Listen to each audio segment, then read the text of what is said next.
Dear friends, colleagues, and friends family, we gather here today to celebrate the life and work of Professor and Academician Frank Xiaoxin. Frank was born in Kuan, China on June 2nd, 1943, and passed away on April 22nd, 2023, at his home in Acton, California, United States. He was 70 years old. In Chinese culture, he was 80 years old. Frank has many friends, colleagues, students, and many more with whom he interacted and touched over his 80-year life. In today's program, we have arranged speeches from different Linear Silicon academicians, friends from the astronomical community, his PhD students, and closest friends with whom he built ASIAA in 30 years ago. Let's start the program today. First, we invite President Liao to give us some speech. Thank you, President.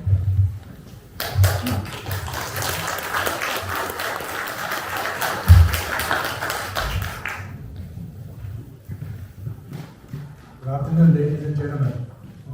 Helen, academicians, and all the colleagues in IAA. We're gathering here today to thank Frank for his contribution to Academia Sinica IAA, as well as the whole astronomy and astrophysics community. More importantly, we are celebrating his career and his wonderful life of 80 years. Frank was elected as academician of Academia Sinica in 1990. And in 1992, he was serving as the advisory council chair for the preparatory office of IAA. And that started this wonderful institution. 30 years later, IAA participated in EHT and captured the first image of black hole. And this is just one of the many accomplishments of ASIAA. And I'm sure there are many more to come. All these can be attributed to the vision and the promotion of science led by Frank. Frank not only served as the promoter of astronomy and astrophysics in Academia Sinica, but he also made tremendous contribution to the field of astrophysics, especially in the theoretical part. In addition, he's also a big proponent and a contributor of higher education in Taiwan. As we all know that he served as the president of Tsinghua University in 2002 or so. And he made a big difference to that university. Personally, I first met Frank at least 10 years ago, maybe more than that, in Ewine, not in Academia Sinica. We both served on the committee called ERA. And we served together for many years, and all the time I've witnessed that Frank always gave very precise, insightful comments to each project, whether related or not related to his own expertise. As you know, Ewine is not working on astrophysics or astronomy, but still, he was able to provide many insightful comments, just like he was able to provide many valuable opinions in our Academia Sinica Council, in which he served also many years, maybe decades. So here we are all benefiting from Frank's long contribution to the Academy. And we should thank Frank's contribution, as well as we should follow his lead in continuing our progress toward a better future of IAA. Thank you very much.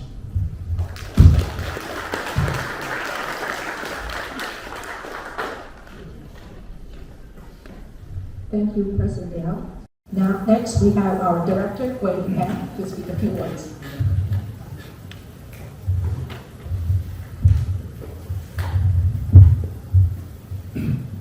Friends, to the audience, Liao and relatives and friends of Frank. I'm glad to see you here today for us to remember Frank and his role here in Taiwan and elsewhere. I remember it was about 30 years ago, so before President Liao knew Frank, that I walked into Frank's office in the hallways of Berkeley. Obviously, I know him. He was the expert on the leading theory of why galaxies have spiral arms, and he was already a role model. I was a grad student, so I thought I would, now that I'm a student in astronomy, maybe he'll have time to meet me and talk to me. So I made an appointment once in his office. And he was very friendly. Not only did he have time to talk to me, he took me out for lunch, introduced me to Typhoon, I was in Berkeley at the time, and explained that there is this new initiative happening in Taiwan to establish or to re-establish the Institute for Astronomy at the Academia Sinica. And he encouraged me to stay connected to this at the time very new development of a preparatory office. Now, this fall, we'll be having the 30th anniversary celebration of the Institute. So this 30 years is now this year. I hope to see many of you again at our 30 years celebration. And I think we'll be hearing much about what Frank has done over the 30 years of this institute. And many of you have known him much longer than that.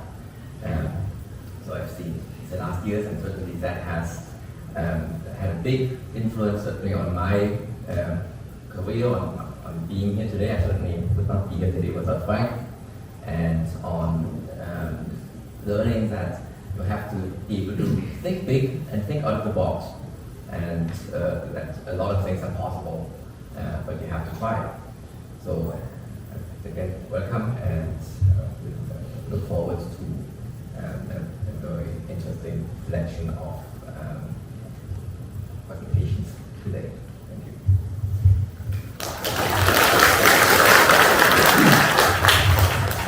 Thank you, Director Peng. Next, we'll have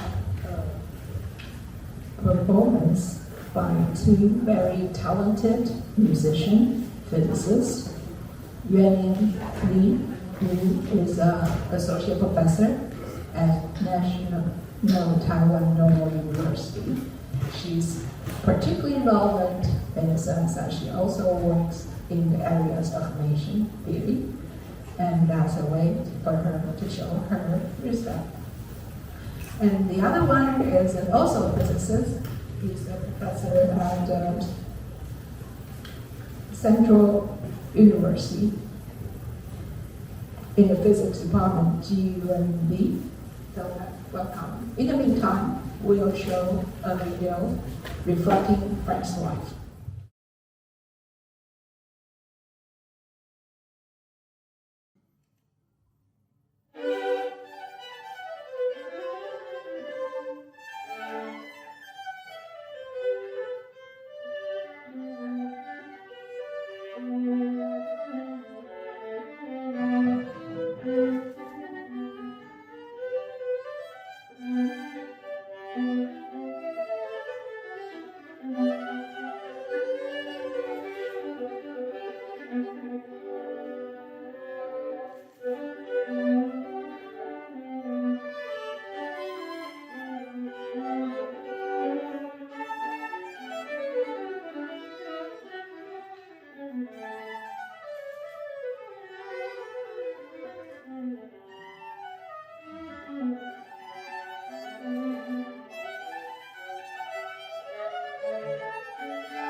Thank you, Yuan and Jiwen.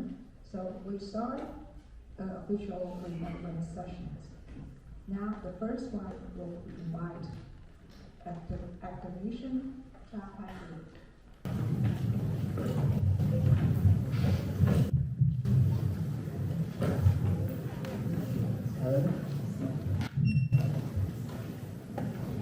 Friends and colleagues, I just some stories. I first met Frank in the 1990s, and we were trying together to help Academia Sinica to get its astronomy program started. I still remember the many delicious meals that we had together with colleagues all around the world at the Typhoon.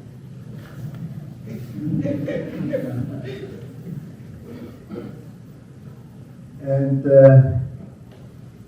then in the early 2000,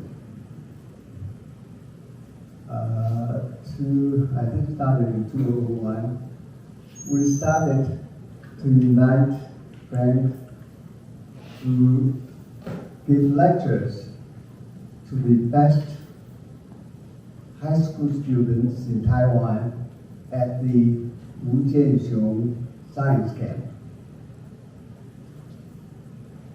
which has been held every summer for 25 years. And we were so impressed by Frank's lecture, his deep understanding of basic sciences, not only physics, but also chemistry, biology, and also his enthusiasm.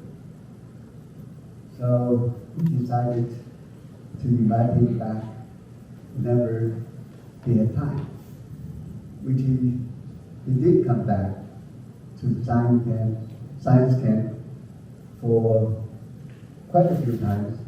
I think maybe 6 or 7 times. And we enjoyed every one of that. Then I think it was in 2009, Frank decided to change his field.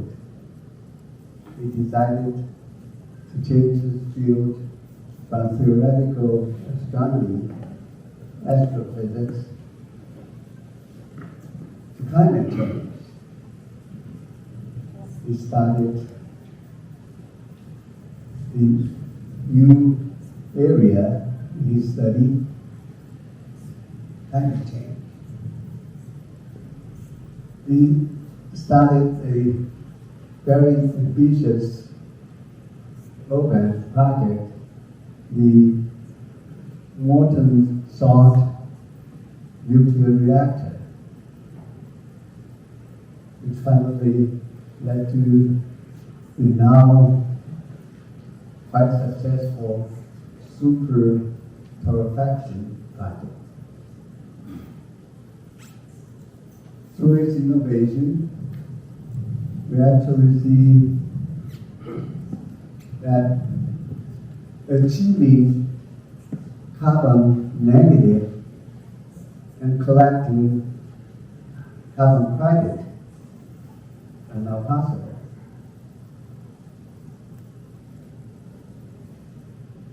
During the pandemic, past few years, we kept in touch through email. In 2021, he wrote to me to say that he was writing a 2-volume book. The first volume is entitled The Story of Science Seen Through the Lens of Climate Change. And the second volume is entitled The Story of Science Seen Through the Lens of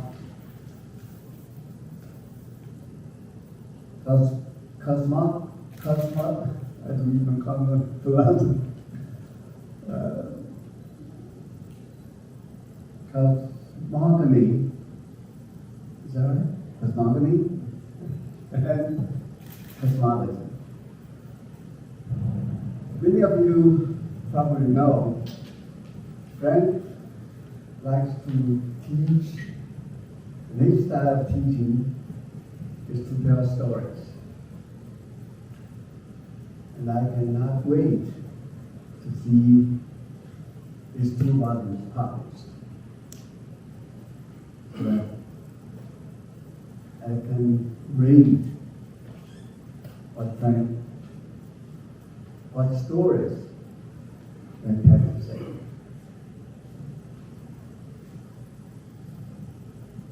Frank's passing, I lost unforgettable friends, and the world lost a trailblazing scientist.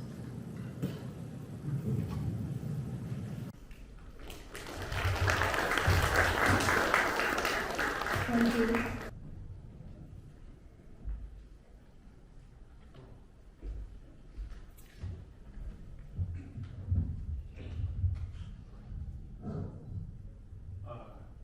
Mrs. Shu and Vice President Chao and Director Chen, of course, President Liu.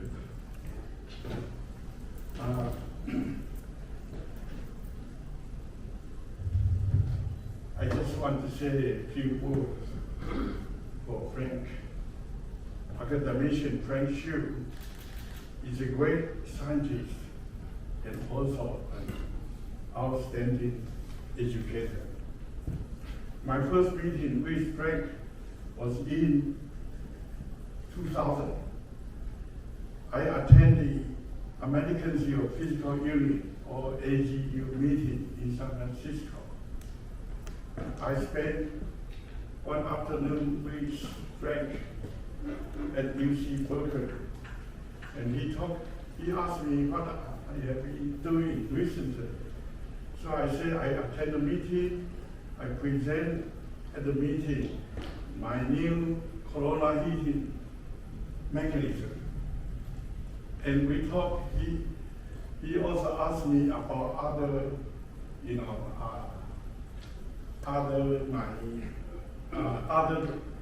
theory that I have proposed.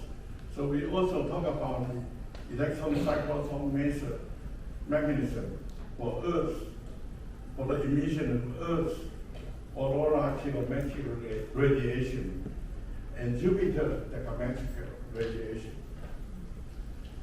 As a graduate student at Harvard University, Frank and his thesis advisor, Professor C.C. Lin, developed the theory for the formation of spiral galaxies based on fluid dynamic and kinetic philosophy equations.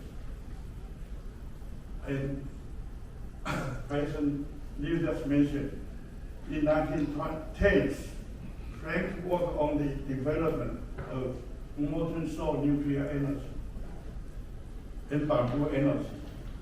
This research was funded by the National Science Council. I have the first-hand knowledge about his research result because at the time I was the chair of the National Science Council. And as an educator, Frank mentored many outstanding graduate students at the University of California, Berkeley. And of course, he also served as the president of National Tsinghua University in Hsinchu. Frank also chaired the preparation committee for the establishment of the Institute of Astronomy and Astrophysics at Academia Sinica. At the time, I served as a committee member. And I know Frank's leadership and his effort in the committee led to the successful establishment and development of ASIAA. And Frank, we all thank you for your effort. Thank you very much to all.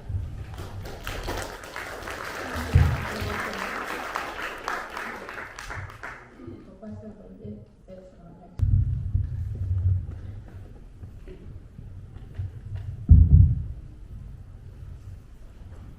Helen and dear friends, even though I met Frank many times in Taiwan, but here I want to say something about three places which we actually never met, but we have a common interest.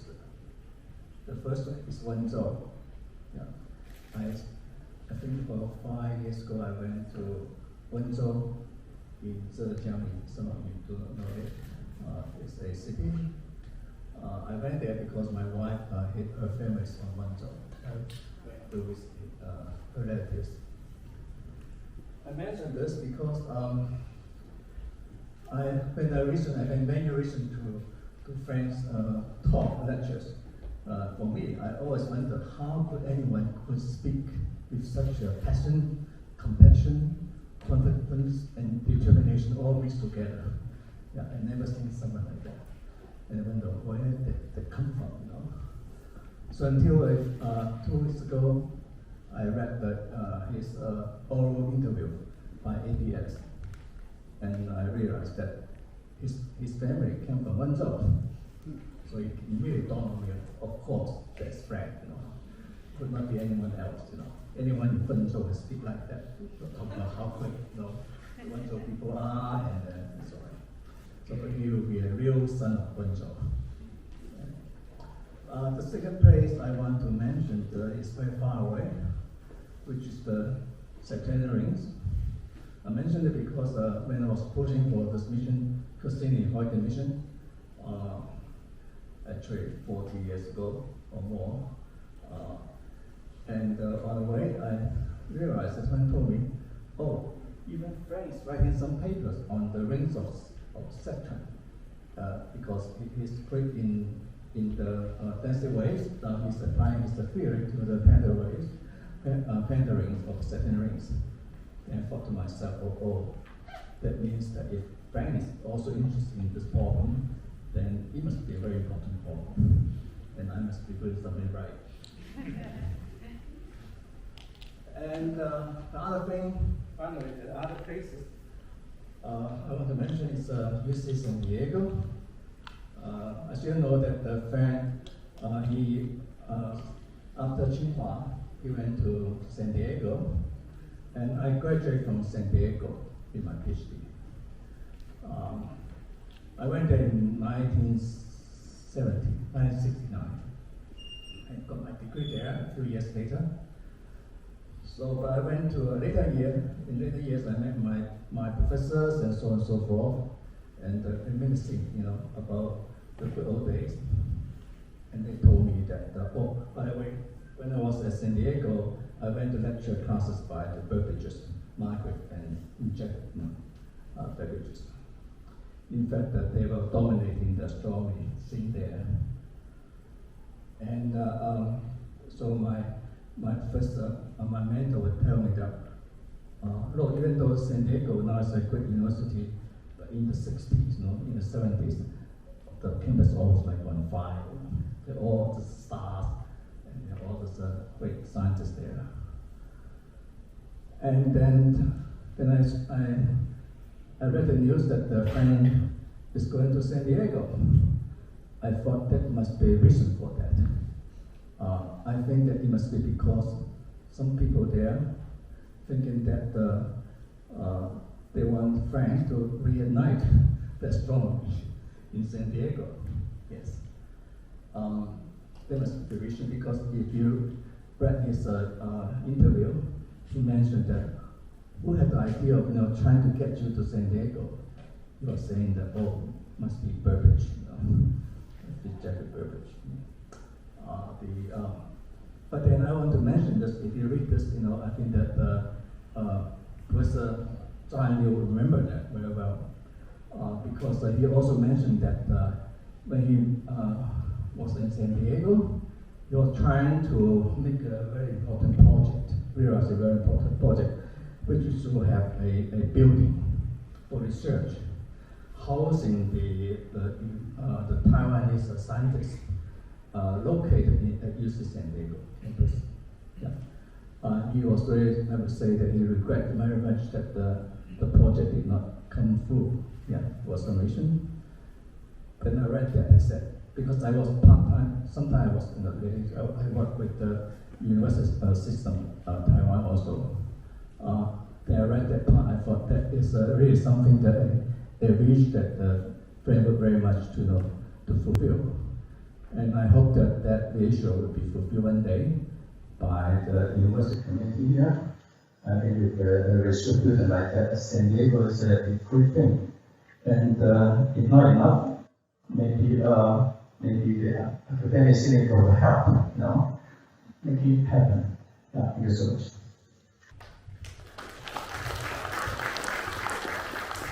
Thank you, Professor Victor. Now we will show a video pre-recorded given by Chen from Chinese Academy of Science. 台湾天文界举行许家生先生的追思会，我由于身体原因不能亲自前往台湾参加追思会，我在这里利用这个机会，代表中国天文界对许家生先生的去世表示深切的哀悼。大陆天文界对许家生的认识还是开始于上个世纪70年代初，当时林家翘先生在大陆开办漩涡信息密度波的研讨班，从那时候大家就知道许家生先生是林家翘密度波理论的最主要的合作者。许家生先生的那部著名的著作就是《物理宇宙学》，在大陆是几乎是每个天文学家人手一册。在我担任北京大学天文系主任的时候，我们就采用许家生这个教材作为天文系学生的基本课程。所以许家生这本书对中国年轻一代的培养是起了非常大的作用。许家生先生关于星系形成的标准模型，也是在大陆许多从事星系形成的天文学家受尊敬。那么我个人跟许家生先生的接触，更多的开始于2004年，当时香港邵逸夫企业家设立了邵逸夫科学奖，其中一个奖就是天文奖。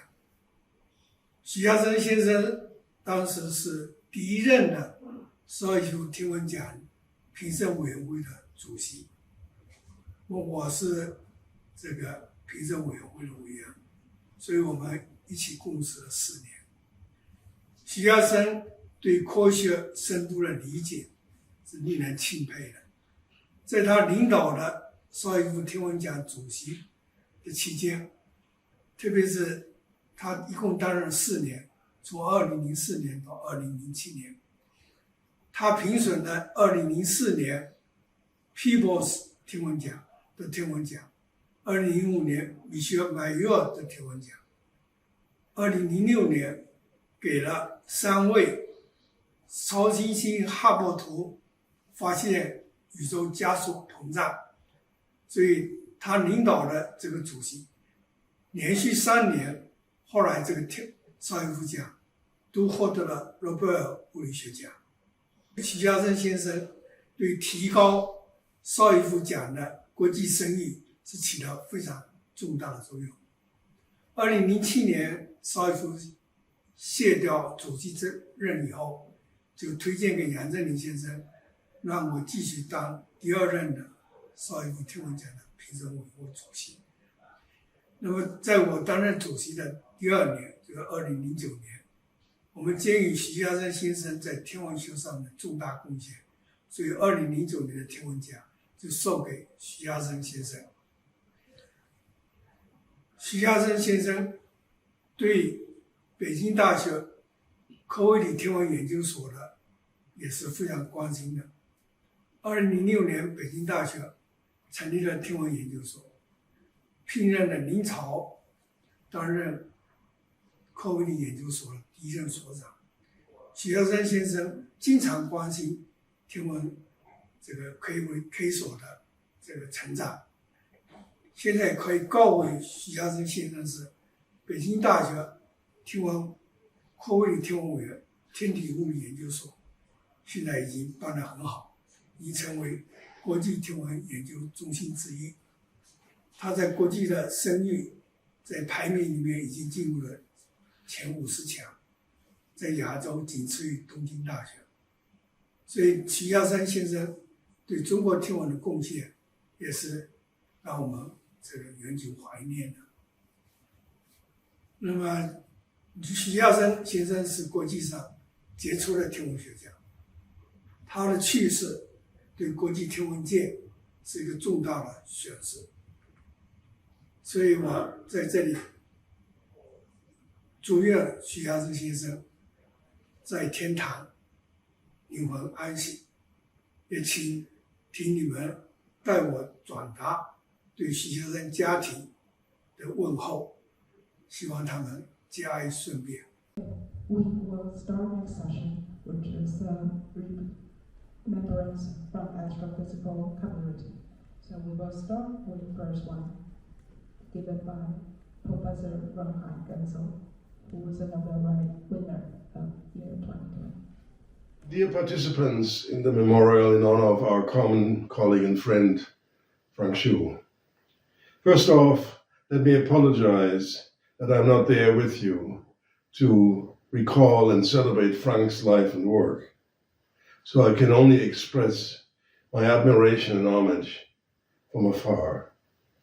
When I joined Charlie Towns's group in the Berkeley Physics Department in 1980, Frank was already then an eminent figure and larger-than-life leader in the astronomy department. A few years earlier, after joining Berkeley in 1973, he had changed his research focus from understanding the formation of spiral arms in galaxies and the mass transfer in binaries to the fundamental question of star formation. The discovery of the microwave transitions from cold molecular gas in the Milky Way by Barrett, Towns, Penzias, Wilson, and others, during the same period, had started worldwide interest in molecules and star formation. Most astronomers had thought before that molecules such as where molecular hydrogen H2, CO, and water could not survive long in interstellar space because of photoionization by the diffuse ultraviolet radiation field. Now, it became suddenly clear that molecular clouds, when shielded by dust, could efficiently cool and then become gravitationally unstable. Frank was one of the first to establish a semi-analytic theory of this process, which predicted the star formation from such self-gravitating giant molecular clouds, followed by the inside-out collapse in magnetically supercritical cores, followed by the formation of planetary protostellar disks. Soon thereafter, molecular outflows were discovered, which Frank and his colleagues realized to be essential in removing angular momentum and thus facilitating the cloud collapse to a star. Some of the details of Frank's scenario had to be later amended and changed, such as the role of ambipolar diffusion, the origin of turbulence in molecular clouds, and the underlying reasons for the low efficiency of galactic star formation. However, Frank's insights revolutionized our understanding of star formation. Frank's leadership and grasp of the key questions could be seen at each international conference on the subject during the next 2 decades. Next, it is appropriate to recall the enormous influence and wisdom of Frank's leadership role in expanding the role and importance of the East Asian research environment. Here in Taiwan, he served as president of the National Tsinghua University. He launched and protected the Institute of Astronomy and Astrophysics, also here in Taipei. He was one of the founding members of the Shaw Prize in Hong Kong, as well as the inaugural chair of the selection committee in astronomy, and later, as my predecessor, as chair of the board of adjudicators of the Shaw Prize, a member of the Shaw Council. He won the Shaw Prize himself in 2009.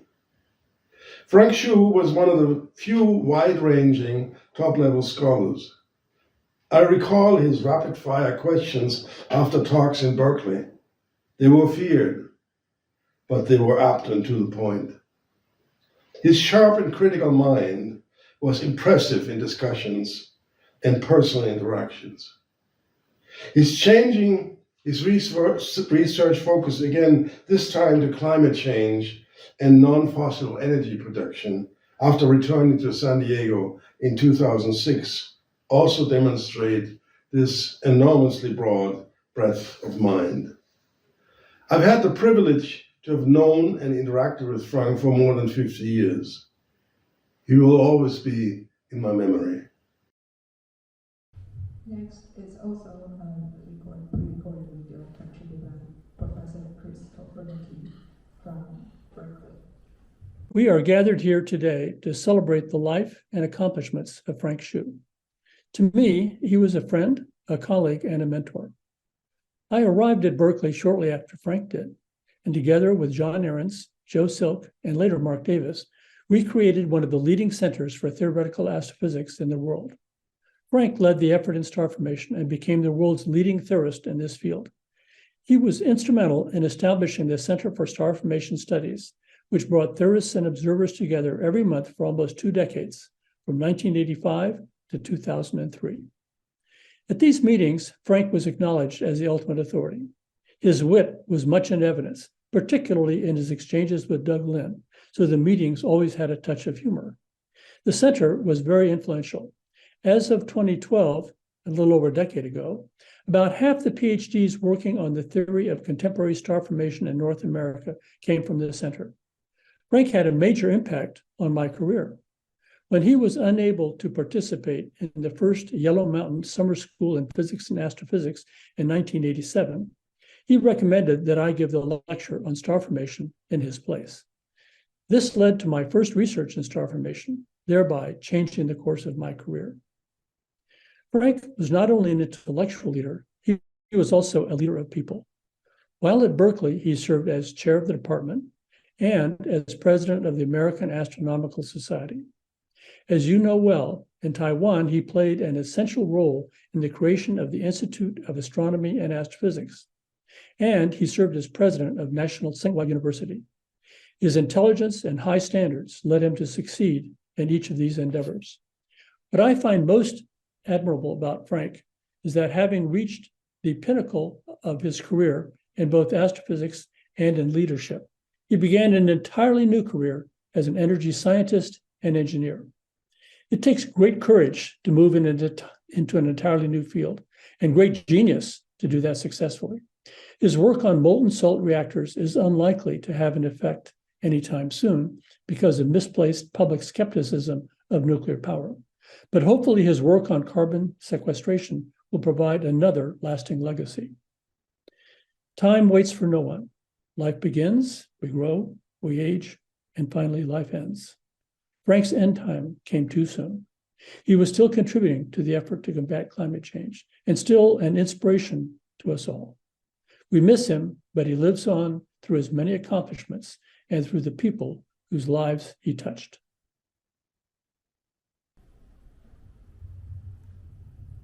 We have next video from Professor Ewine Ip.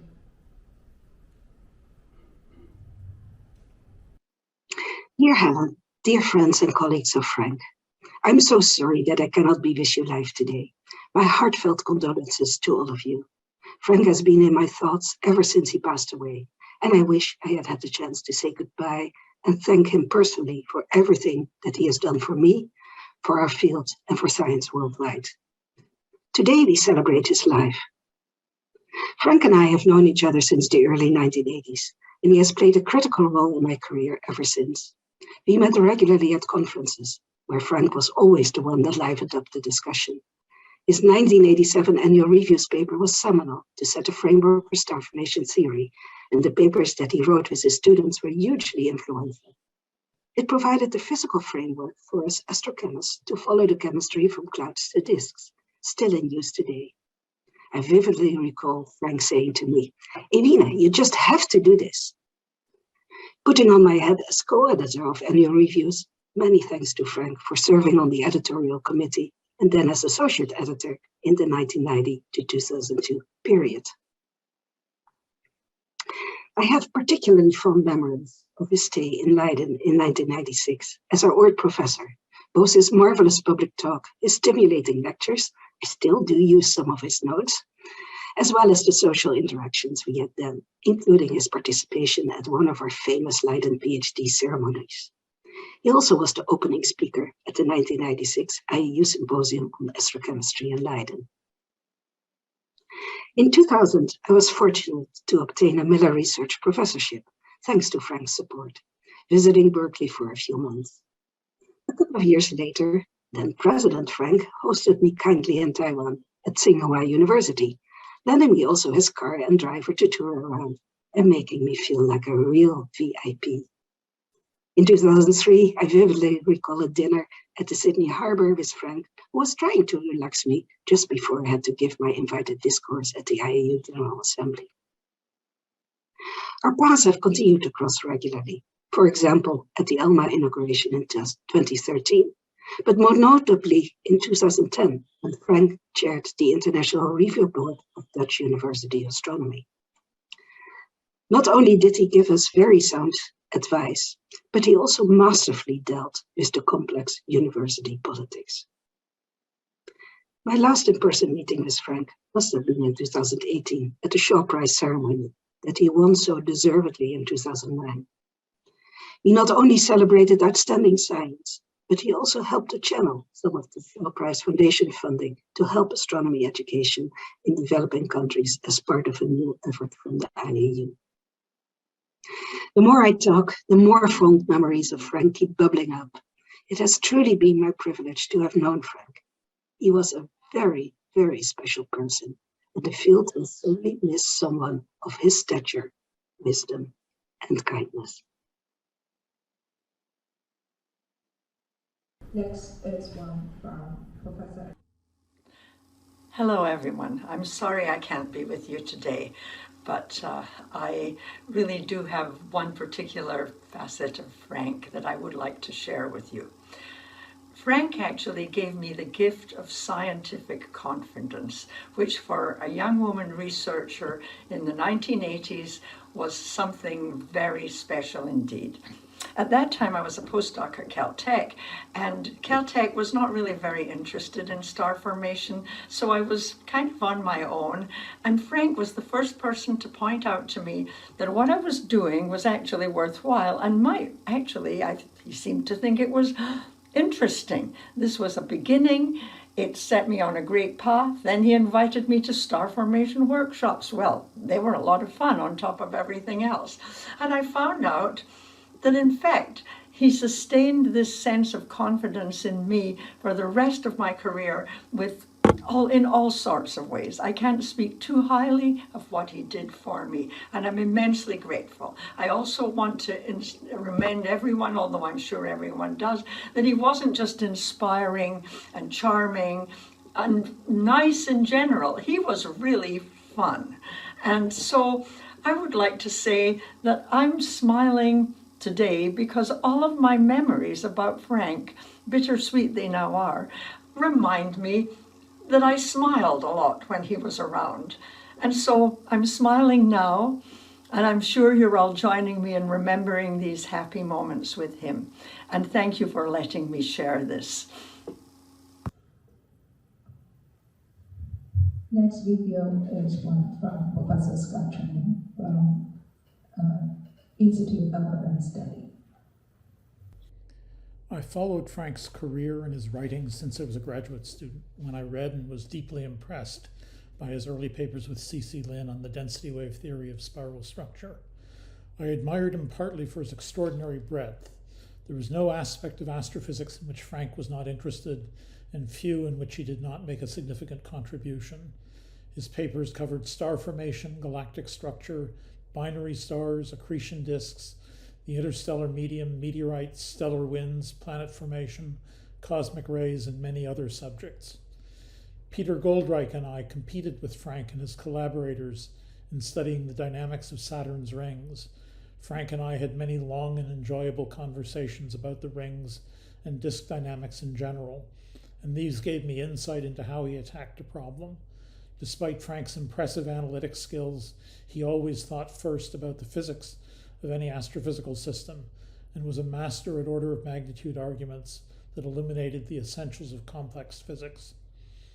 His breadth and research style were beautifully displayed in his textbook, The Physical Universe, which for decades, and perhaps even now, was simply the best introduction to astrophysics for physicists.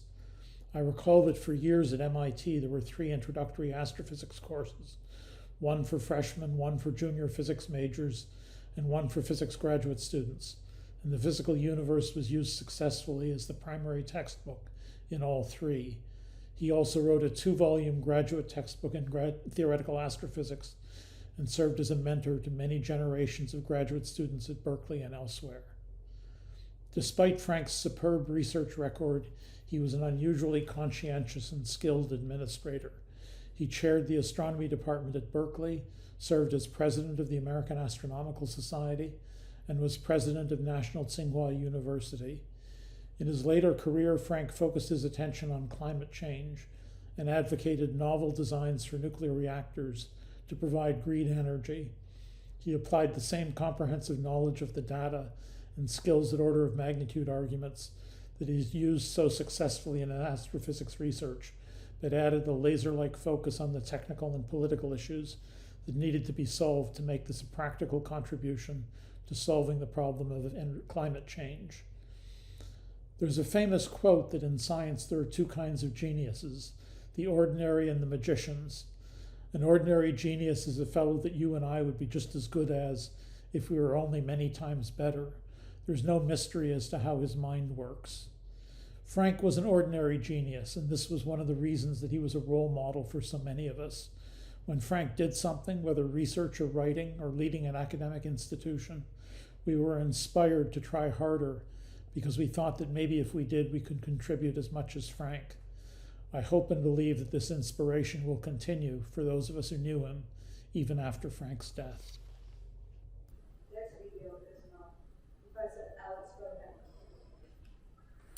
Hi, I'm Alex Filipenko.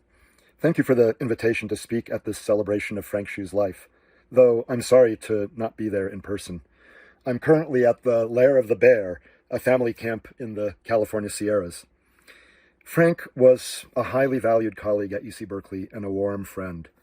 He had a profound influence on me, even before I arrived as a Miller Fellow at Berkeley in the fall of 1984. His famous brown book, The Physical Universe, had taught me a significant fraction of what I know about introductory astrophysics while still a graduate student at Caltech in the early 1980s. It describes the magnificence of the cosmos in a beautiful but rigorous manner. I still refer to it pretty frequently. And then later, I tried to absorb as much as I could from his advanced books on radiation, right here, The Physics of Astrophysics, Radiation, and Volume 2, Gas Dynamics. But never having to teach these subjects to my graduate students, I myself didn't learn the material very well. I'm sorry, Frank. It amazes me that Frank had such deep mastery of a wide variety of topics in astrophysics and could explain concepts so clearly. He taught a greater variety of classes than any other astronomy faculty member at Berkeley. I tried to model my own teaching on his methods, as well as mimicking his well-organized, animated, and engaging lecturing style. In 1986, when I was offered a temporary adjunct assistant professorship at Berkeley, I had competing offers of tenure-track positions elsewhere. But Frank convinced me to accept the Berkeley offer. He said that it was more likely to turn into a tenure-track faculty slot if I stayed, that is, if I accepted the adjunct position at the time.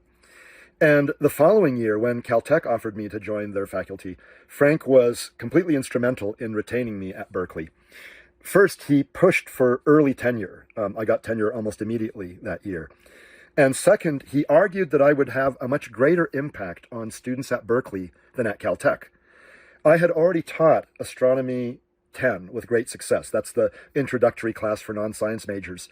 And Frank said that at Caltech there wouldn't be such an audience of intelligent but non-science-oriented students to whom I could convey the joys and beauty of science. It was a powerful argument that helped sway me. And indeed, just a few years later, Frank nominated me for a Distinguished Teaching Award, largely for my achievements in Astronomy 10. Frank loved to have intellectual debates with people. I remember jousting with him on the topic of the possible multiverse at a science outreach event open to the public. I was for the multiverse idea, and Frank was against it. Part of my reasoning was that our universe seems remarkably finely tuned for the emergence of complexity culminating in life. This, to me, suggests a multiplicity of universes, spanning all possible properties, with ours being one of the rare cases in which such complexity is able to develop. Well, as a counter-argument, Frank brought in a compound pendulum with which he demonstrated complex, unanticipated behavior. And so he argued that our apparently special universe might not be so special after all. Well, I didn't buy his argument, but I'll admit that his use of the device was clever and thought-provoking. I know that Frank was an excellent poker player, and I regret not playing poker with him. I could have had a lot of fun and learned the game better, and been exposed to more of Frank's jokes. He was a real jokester. But I do recall enjoying being driven around Taipei by his chauffeur, by his private chauffeur, when Frank was president of Tsinghua University and I was visiting some years ago. Dear Frank, we have lost a wonderful person and an outstanding scientist. But the world is definitely a better place than it would have been without you. You've left a positive mark on so many people. Thank you, and rest in peace. Okay, next, we have Professor Wen-Ping from Central University. Hi everyone. Frank and I have our career path crossed a few times. I entered Stonybrook as a graduate student just a few years later after he left as an assistant professor. So I lost my first chance being his student. But at the later stage of the last couple of years as a graduate student, I had the honor to participate in this decadal planning for which Frank headed to sketch the future of astronomy in Taiwan. To me, it was very ingenious to decide to go into radio interferometry, for which one can invest in a couple of antenna at a time. So with incremental investment, one can gain many-fold the scientific return. However, I was trained as OIR astronomer, and later on I got a job at NCU, for which we developed optical astronomy. So we would like to piggyback this planning by a couple of optical telescopes, right? So, very well, the panel committee agreed that you should do it in Taiwan. At that time, the plan was to have a couple of 2-meter telescopes, we call it Taiwan Twin Telescope, for which one would do photometry and the other would do spectroscopy. If that worked, we would really monopolize time domain astronomy 30 years ago, right? Unfortunately, it didn't work out just because of this difficult mountaintop infrastructure thing. But as an entry, the first year faculty member, Frank and colleagues in Star Formation organized a school in China, in Suzhou. So I took 3 or 4 students to go and listen to all these wonderful lectures, and they deliberately turned all these lecture notes into a book as a textbook. The reason I brought this up is many of you have got advice from him or were inspired by his thought, but I'm the only one who had robbed Frank. Because during the meeting, one of my students got sick, and I had to bring her back to Taiwan immediately, and I ran out of cash. So I went to Frank and said, please, can you let me, no, he did. He lent me $300 and that gave me an excuse. You want your money back? And if you do, please. Well, I'm joking. So, and then we run a series of talks about star formation together at NCU, for which he would teach the theory and I would teach observation. So to me, it was really good. I'm sure I get a lot from the lectures, more than my students. A few years later, many years later, when he was the president of Tsinghua, I met him in one of these either astronomical society meeting or physics society meeting. He pat me on the shoulder, saying that you and your colleagues and students are doing very good, are doing a good job for Taiwan. Finally, I know the difficulty, the constraint of professors in Taiwan. And then he said, I agree, you should have your own optical telescope. You all know Frank, for something he disagreed, it would be very difficult to change his mind. So for this, I consider that my achievement that finally we were able to convince him. So as a scientist, as a colleague, I really appreciate his help over the years. Let me share one last piece talking about his jokes. In the late 1980s, when I was a graduate student, his monumental paper about formation of sun-like stars, the annual review paper, of course, I didn't know that, I had never met him at that time, already become very famous, the article.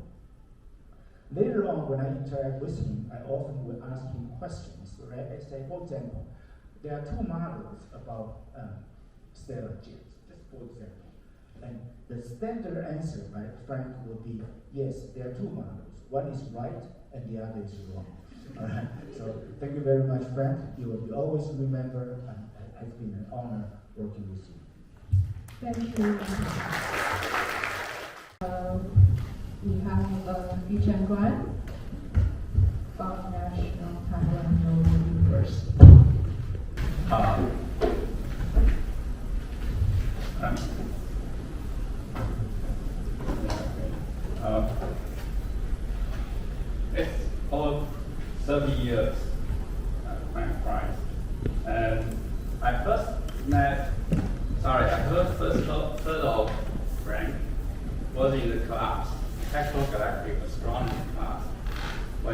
discussing, talking about the spiral density wave.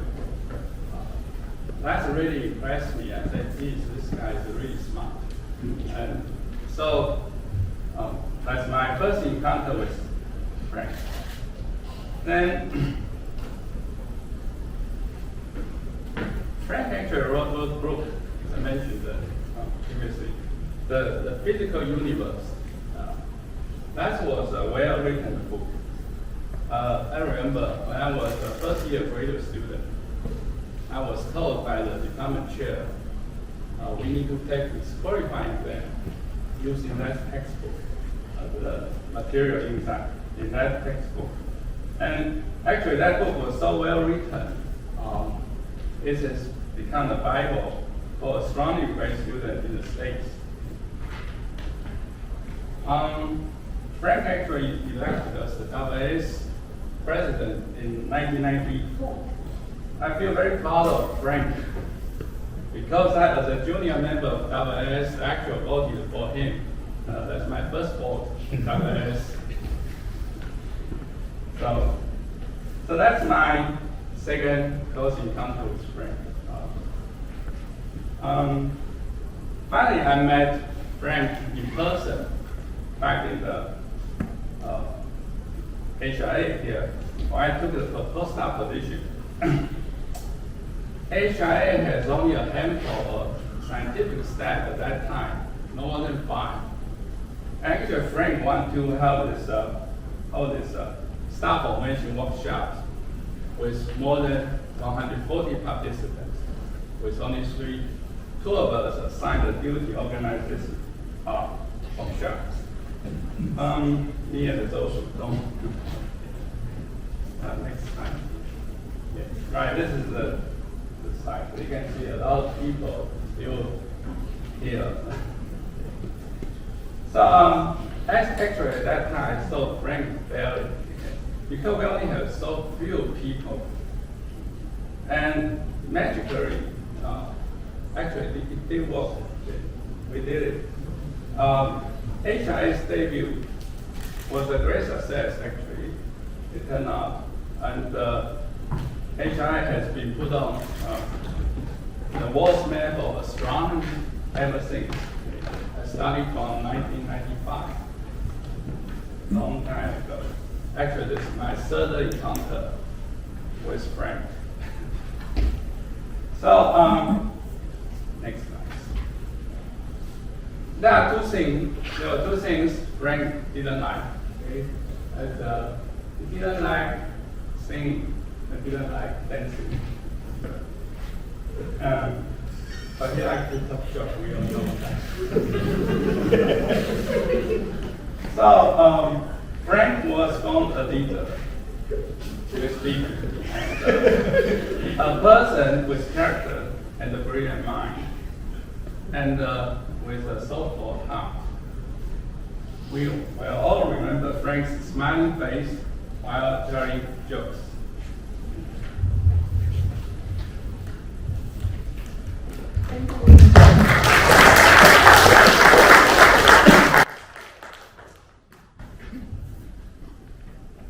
Next, we will show a video from your animals.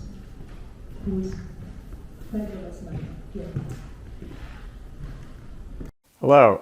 I'd like to start by saying thank you to the organizers for giving me the chance to share some of my memories of Frank on this occasion.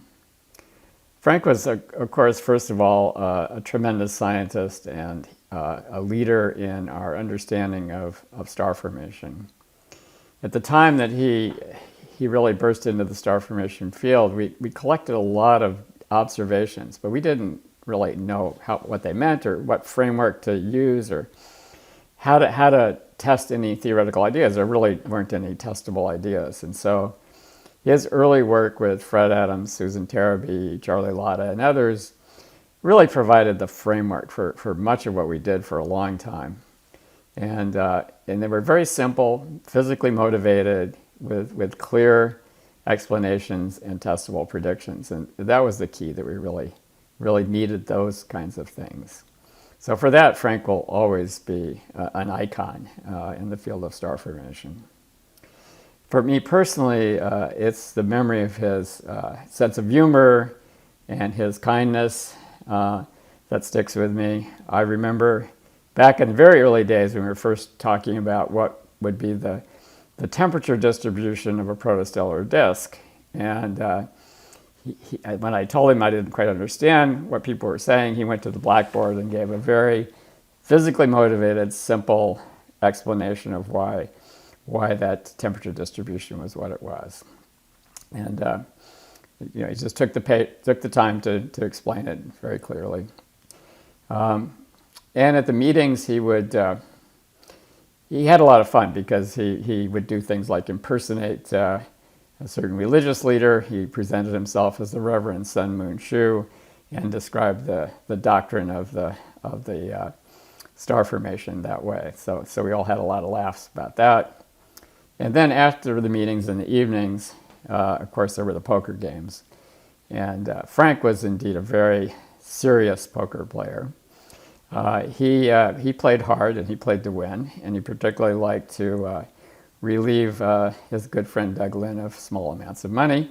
But in fact, I think just about all of us lost money to Frank because he was very good. So along with his professional accomplishments, he was just a really wonderful guy. And I look forward to, I hope there's a recording that I can listen to of all the other presentations. So thank you very much. Well, next one is Charlie Lada from Center for Astrophysics. Hello, everyone. It is both a privilege and an honor for me to be able to participate in this very special tribute to the life of Frank Shu. I only regret that I cannot be there in person to do this. As you are all aware, and undoubtedly will hear throughout this day, Frank was a giant figure in astronomy and astrophysics. In particular, I can attest that his work with the students in the 70s and 80s transformed the study of the formation of stars in the universe.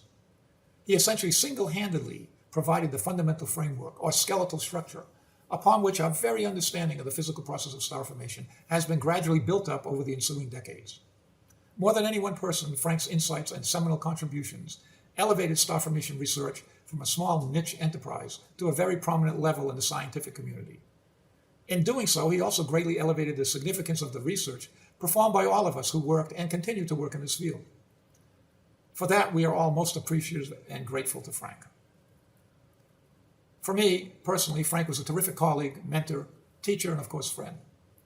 He had a profound effect on my scientific thinking, always encouraging and willing to explain to an observer like myself the various, often difficult aspects, subtleties, and complexities of theory in such a way that I always walked away feeling that I could understand and grasp the underlying physical significance of whatever issue we were discussing. I particularly cherish those extended times I was able to spend with Frank in such places as China, Rome, Berkeley, Santa Barbara, and Crete. And I would like to relate one particular story about Frank and myself that was also one of his favorite stories. This story takes place in China in 1993, when Frank, Doug Lin, Bruce Elmgren, Phil Myers, Paul Ho, and I were touring China, lecturing at various places across the country. While in Shanghai, we were returning on a bus from an excursion, and Frank asked me to accompany him to a dinner on the other side of the city. It turns out that this was to be a very special dinner because it was a reunion for Frank's parents and his immediate family with their many relatives from all over mainland China. It was in fact the first time his parents had been to China since the war a half a century earlier. I at first declined this invitation because I felt it would be awkward for me to impose on such a special celebration on such short notice. But Frank insisted I go, and after some discussion I agreed, so we hailed a cab and off we went. I was a little nervous about the cab ride because I didn't speak Chinese, and we were seemingly heading deep into the depths of this incredibly populous and imposing Chinese city. But I trusted Frank would get us to the reunion without a problem. But after a while of driving in the cab, somewhat erratically, the cab stopped. Then there followed a lively discussion between Frank and the cab driver. You see, as it turns out, Frank and the cab driver spoke very different dialects of Chinese, and they were having difficulty understanding each other enough to figure out where we should go. I could see the headlines in the newspapers the next morning. 2 American astronomers mysteriously disappeared deep in the black hole of inner Shanghai. But fortunately enough, things got resolved, and we made it to the apartment where Frank's family was visiting. There was only one problem. Although I was welcome to attend this dinner, Frank's father had only arranged transportation to the restaurant for the immediate family and the cousin. So a cab would need to be ordered so that everyone would get there. Of course, I volunteered to go in the cab with Frank's cousin. But Frank's father would hear none of that. And he insisted that I accompany him in his car, and that it was Frank who should take the cab with his cousin. And that's what happened. On the way to the restaurant, Frank's father regaled me with stories about Frank's early years. The one story I particularly remember is that when Frank was an undergraduate at MIT, his father was very concerned about him. This was because Frank seemed to spend more time in the billiard room playing pool than in the classroom. And of course, that explained a lot to me. Now, you all are probably aware, or you've heard, that Frank was a terrific poker player, but he also was an excellent pool player. Now, I consistently lost to Frank at both poker and pool, but I can say without a doubt that he was a much better pool player than he was a poker player. Evidently, his time at MIT was really put to good use. Well, back to my story, I arrived at the restaurant with Frank's parents. Inside the restaurant, there was a big room with many round tables, each one with seats for about 10 people. In addition, there was a stage, and on the stage, sitting above the rest of the table, was a long rectangular table, the head table, where Frank's parents and special honored guests were seated, or to be seated. Upon entering the restaurant, Frank's father insisted that I accompany him and sit next to him at the head table. Now, I was beginning to truly feel awkward. Then shortly thereafter, Frank and his cousin finally arrived, and they proceeded to sit at one of the round tables on the main floor with everybody else. Feeling very uncomfortable, I turned to Frank's father and said, "I see Frank has arrived and is sitting at a table where he doesn't seem to know everyone. Perhaps it would be best if I went and sat next to Frank so he would feel more relaxed." His father turned to me, agreed, and said, "Yes, this is a good idea." Not long after I sat at the table next to Frank, his youngest sister approached and said something in Chinese that caused everyone at the table to look at me and then to burst in laughter. Later, Frank explained to me that his sister was sitting with relatives from Western China in another part of the restaurant. Now, these relatives had not seen Frank since he was a child, and when they watched me arrive and sit next to Frank's father at the head table, they commented to Frank's sister on how astonished they were to see how much Frank had changed since he left China those many years ago. They speculated that perhaps it was the food in America. From that moment on, Frank told me that in his family I was known as Pseudo-Frank. Now, going forward, I know that Frank will be sorely missed. I will sorely miss him. But I'm also confident that his influence will always remain with those of us who had the distinct privilege to know him.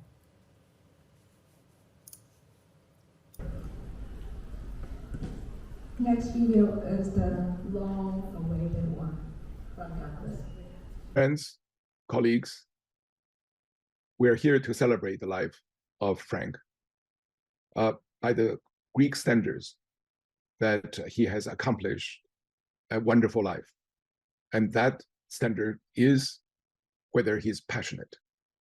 Frank is passionate about everything, from his science to his teaching and to his commitment to worthy causes and to his service. Of course, one of the biggest impact to many people here is that his leadership role, which touched many lives, including those who are in the Center for Star Formation Studies and at ASIAA. He has a way not only to be an inspired scientist, a visionary strategist, as well as being an able administrator, but he has a way of touching people. And he had, over the years, he has a way to be most inclusive. I remember many times we would go after some intense meeting, debates, during the Center for Star Formation workshops to Frank and Helen's home. And they would bring up pre-prepared food for us, and then we would play poker. And poker was a way to embrace everybody and break down the ice and make everybody participate and feel a sense of family. Well, sometimes the tough, when the going gets a little tough for him, and he will very quickly change the rules. And so there were also always many variations of the game introduced. And each time after that, and he will win. So he will be congratulated by all the admirers around the table. And then he would say about his winning, and he would say, not by much.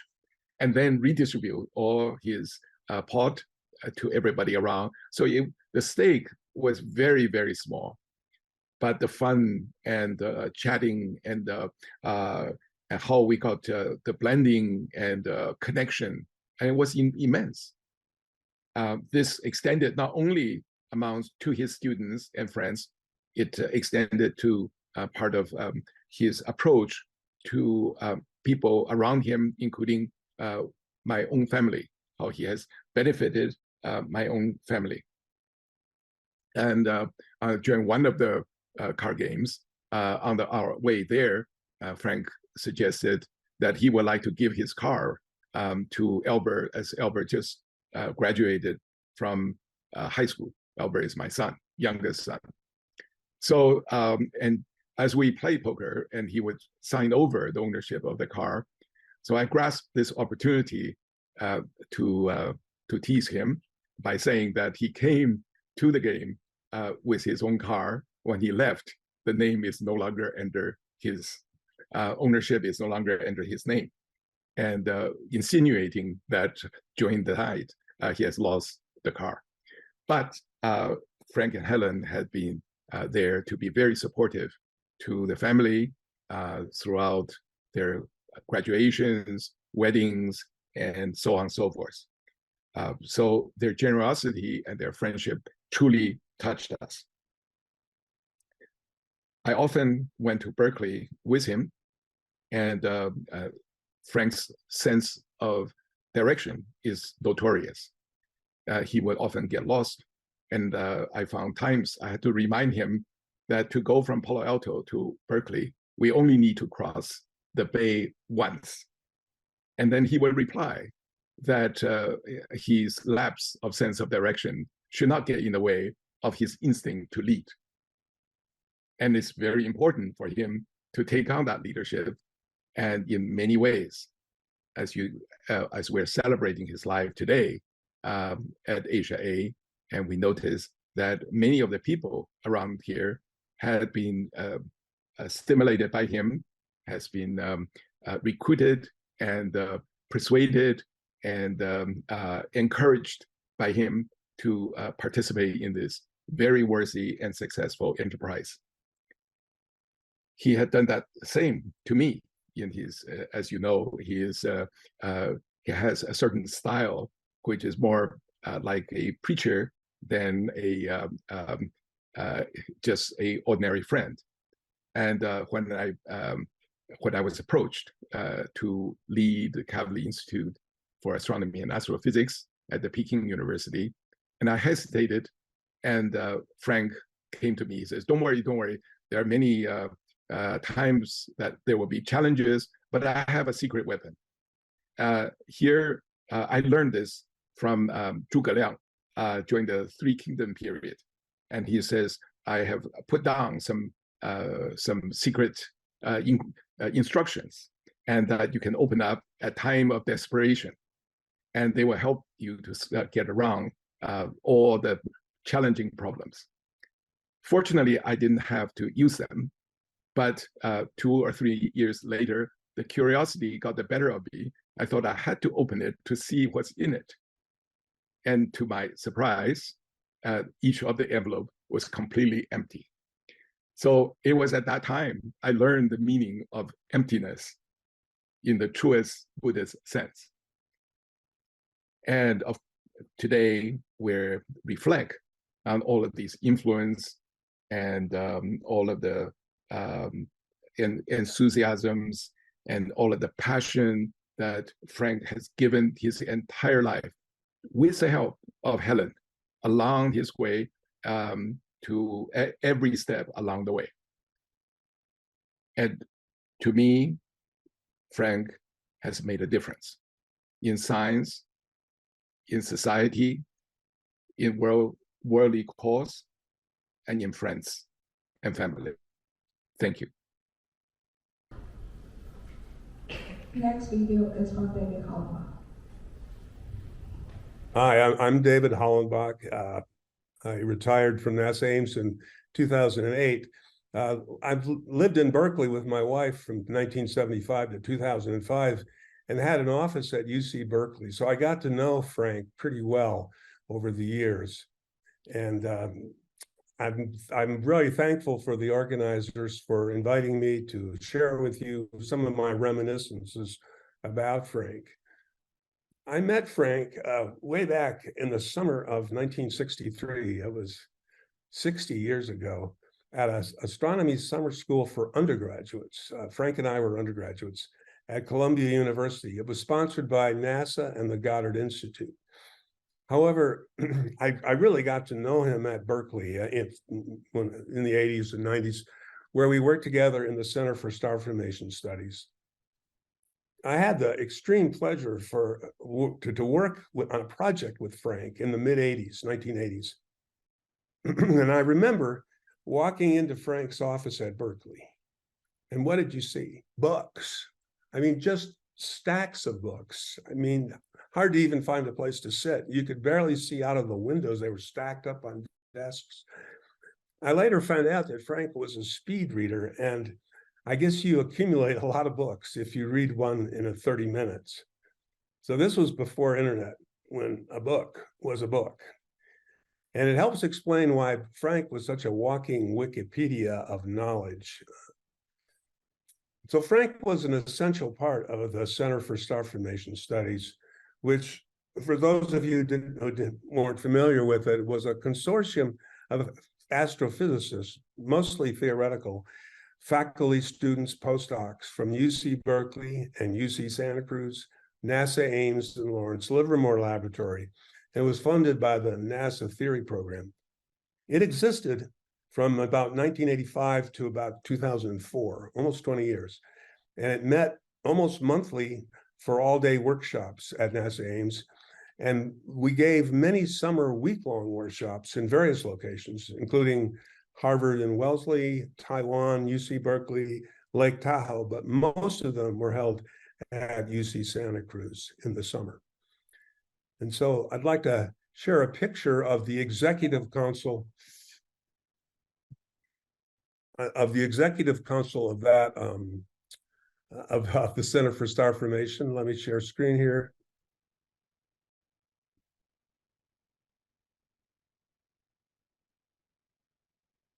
And this is the executive council of the center. From left to right, it was Peter Bodenheimer at UC Santa Cruz, Doug Lynn from UC Santa Cruz, Chris McKee at UC Berkeley, Richard Klein from Lawrence Livermore, Frank, of course, and then me. Frank attended nearly all the meetings and workshops, and he contributed greatly to our efforts in star formation and disk evolution, planet formation, et cetera, at the center. Not only through his own work, but with his incredibly stimulating comments and suggestions. In addition, his humor, I mean, often he was teasing Doug Lynn, or Doug Lynn and Frank would start punning on words together. They love puns. And also Frank's organization of poker games and the supervision of food at Chinese restaurants after the meetings led to very highly entertaining and pleasurable sessions. I'm going to end the screen share. So Frank and I shared an interest not only in astrophysics, but also in climate change and nuclear power, in baseball, poker, good food. But he was the master in all of those, and he taught us all so much. It's a cliche, but it's so true that he will be missed. He contributed so much that not only those of us at this memorial, but a huge worldwide community will miss him. Thanks to the organizing committee for letting me reminisce. We will miss Frank.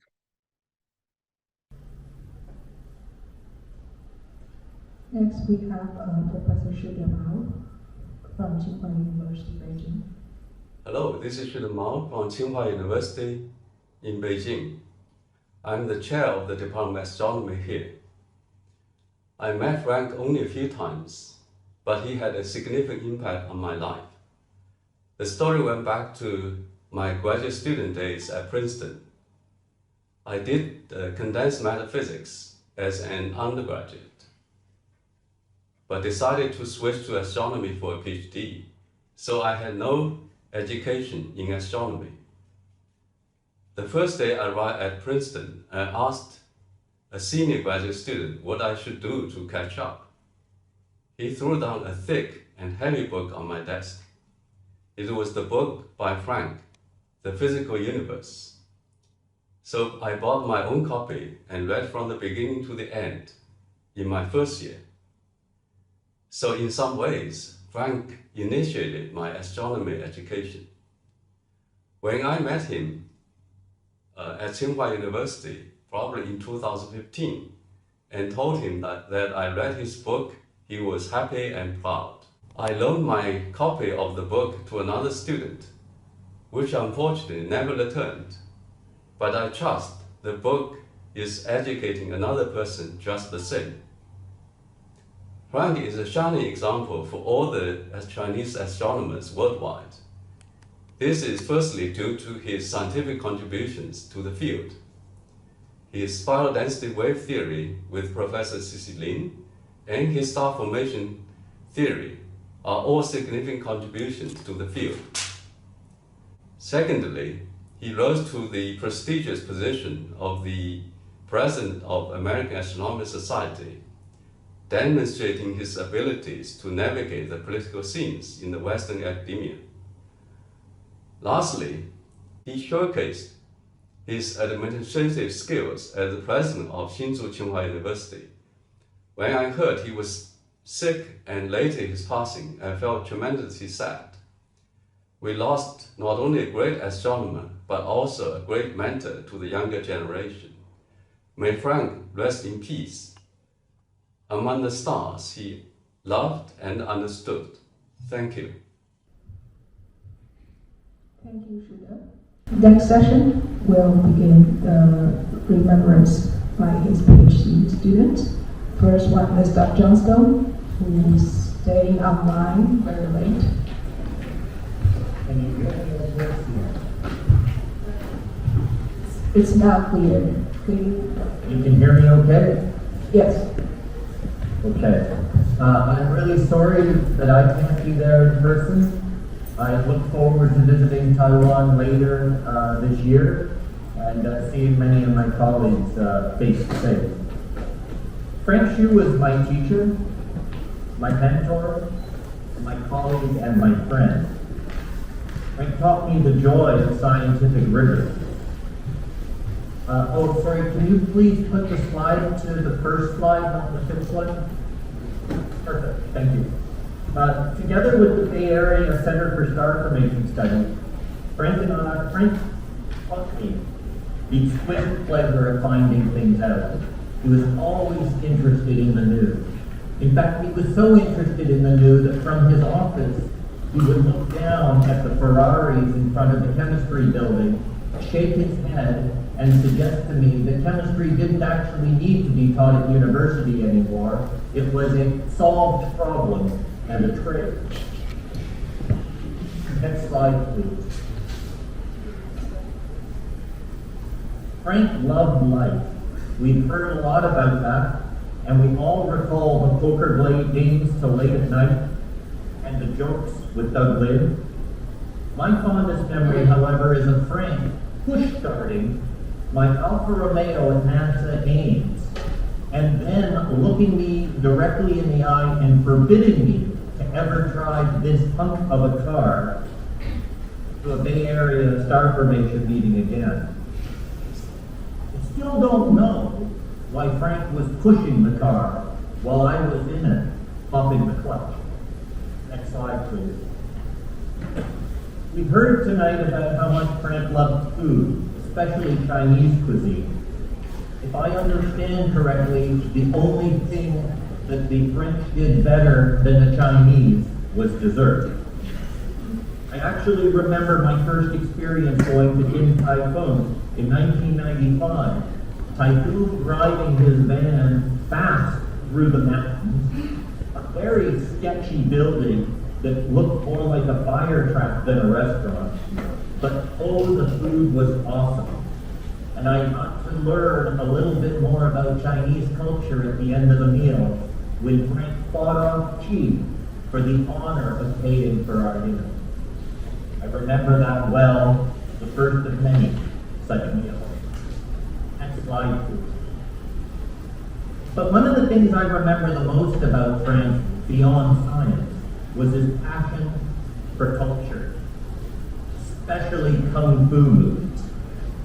I think that's how he learned how to win all his arguments.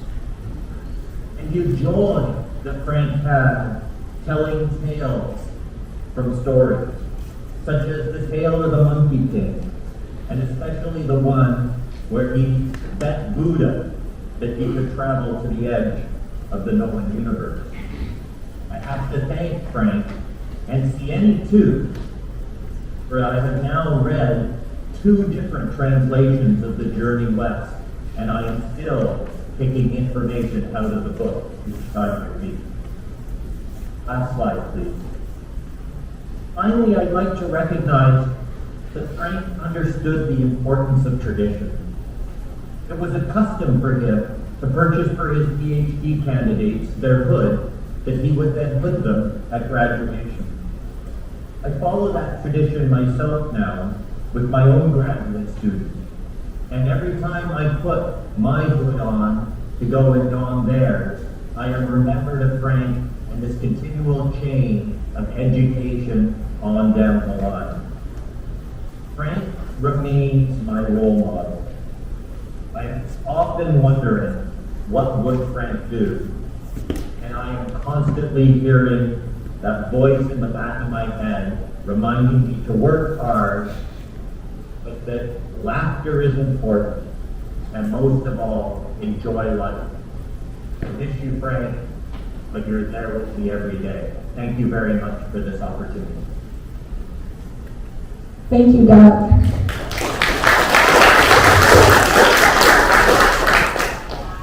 Next online is Mike Tai. Mike?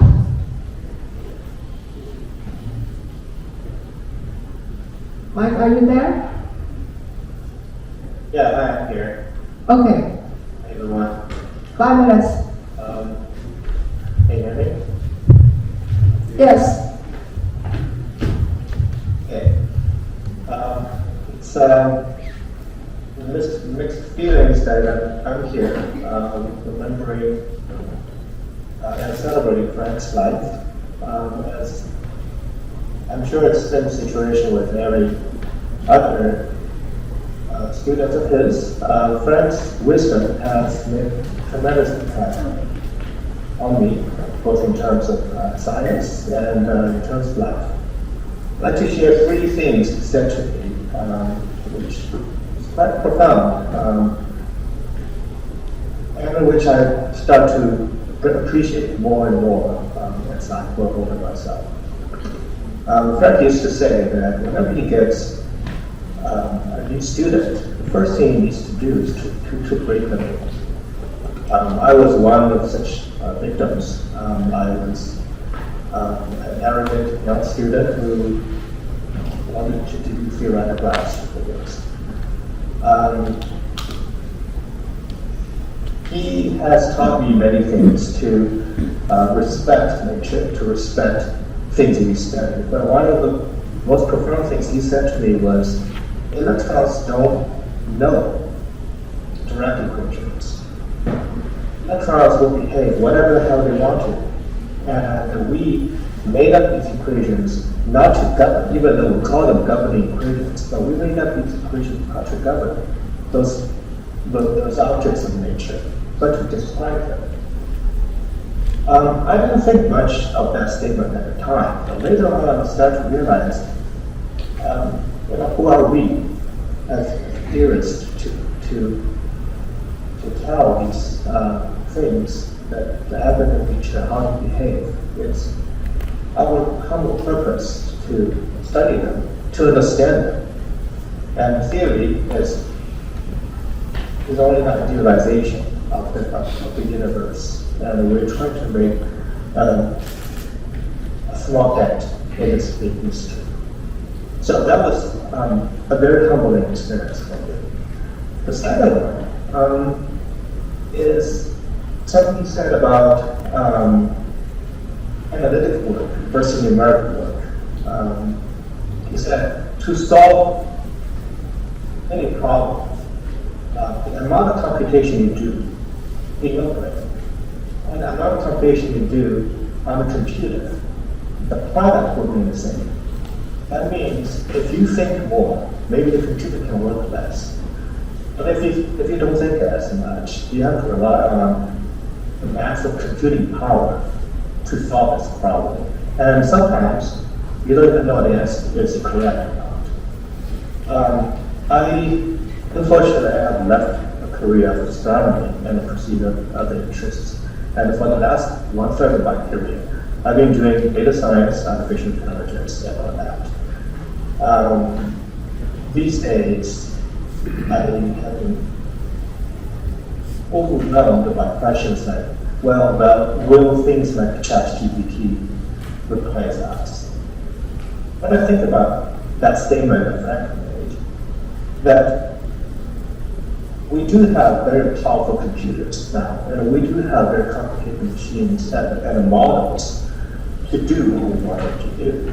However, at the core of everything is a human intuition, which allows us to abstract knowledge, to understand things around us at a very high level that currently computers do not understand. So when people ask me, will we be replaced by large models? My answer is not by a long shot. And the last lesson I learned, I have many lessons, but the last lesson I want to bring up today is something that's can be very profound. It's something he said to me when he was the president of Tsinghua University in Yi-Jheng. He said the best person for the job, actually the best for any job, is the person who didn't want this job in the first place. Because then he will be willing to sacrifice everything to do what he thinks is right. And as I grow myself, as I step into leadership roles in my own domain, I often need to make a decision on who to put in the right position to do the right thing. And this guiding principle has helped me a lot. So those are the three things I'd like to share with everybody that have helped me both as a scientist and as a person.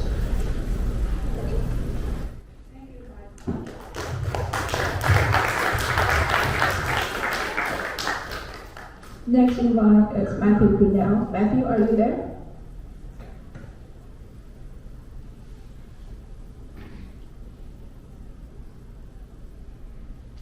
Matthew?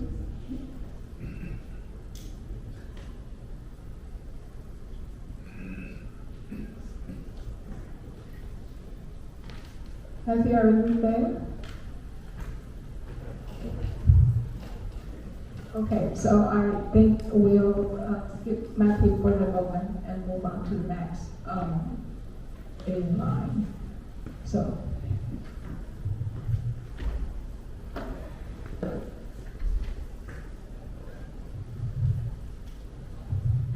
Dear friends, colleagues, and Helen and other friends, family, relatives.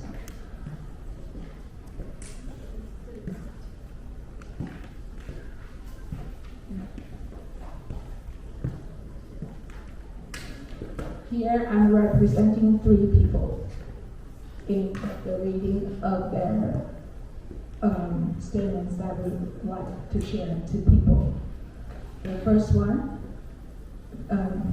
is Susanna Bassano, who feels too emotional to record video. Here I begin with Susanna Bassano's first. I had the extraordinary privilege to be one of Frank's graduate students at UC Berkeley. He was a generous mentor and a good friend. From the beginning, Frank always discussed science with me as if I understood it. It was, of course, intense training until I finally did understand what he was saying. As much as pressure as it was, I was extremely lucky to have him as my mentor. I learned about the problems of star formation at a time when, even though there were a lot of observations, there was no clear theoretical picture of the physical processes that occurred during the formation and evolution of young stars. Nevertheless, Frank could see the big picture and understand the physics involved. As Charlie Lada said, he single-handedly established the standard paradigm of low-mass star formation. This theoretical framework allowed the community to interpret and propose new observations and to advance the field to the richness and level of detail that we know today. I learned about science and scientific research from the intellectual giant that Frank was, and for that, I will always be truly grateful. Moreover, Frank was also an exceptional human being. He was extremely generous with his students and collaborators. He shared with us his enthusiasm for science, and he taught us by his own example how an ethical scientist behaves. He shared with us the joy of conversation, good company, and good food. He was concerned about the problems of society, the role of scientists in the world, and what one could do for the benefit of the planet. There was no insurmountable problem for him. He thought he could help change the world, and went about doing just that. For me, for many of us who saw ourselves just as simple human beings, the task seemed impossible. But not for Frank. Like a Renaissance man. At the peak of his career in astronomy, Frank loved the field to study and attack problems of nuclear energy production and carbon sequestration to help ameliorate the problem of global warming. I will always cherish the many wonderful memories of times working together. For example, the first time we met with Daniel Galli and Al Gasco at the observatory di Acciacchi. We went to dinner one night to eat pizza. This time, Daniele lost a battle, trying to explain to Frank that in Italy, unlike in China, pizza is a quantum. It cannot be shared. Frank did not want to hear any of it. On another visit to Taiwan, after Frank showed off the variety of Chinese cuisine, we ended up trying sweet beans. Frank had to concede to me, an expert in chocolate cakes, that the only handicap of Chinese cuisine is that it does not have edible desserts. I also fondly remember our meeting at the Tsinghua University in Taiwan. Frank, who was university president then, spared Daniele and me some of his tightly converted time, and we spent several days working together in a huge office interior with no internet and no books. We were surrounded by blackboards on all walls, full of equations, and Frank was thinking at full speed about collapse of magnetized clock cores and portostellar rings. Later in San Diego, we got together again with Al and Daniele to try to solve the full equations of the structure of magnetized protoplanetary disks. We tried several approaches to solve them, but we were stuck. And still, every night, Frank had a word of encouragement for the next day's endeavor. Later, I asked him how he could keep up this positive attitude. And he said he did not want us to feel defeated. Those were precious times. Knowing Frank changed my life. I will miss him deeply. This is Susanna, written from Marina, Mexico.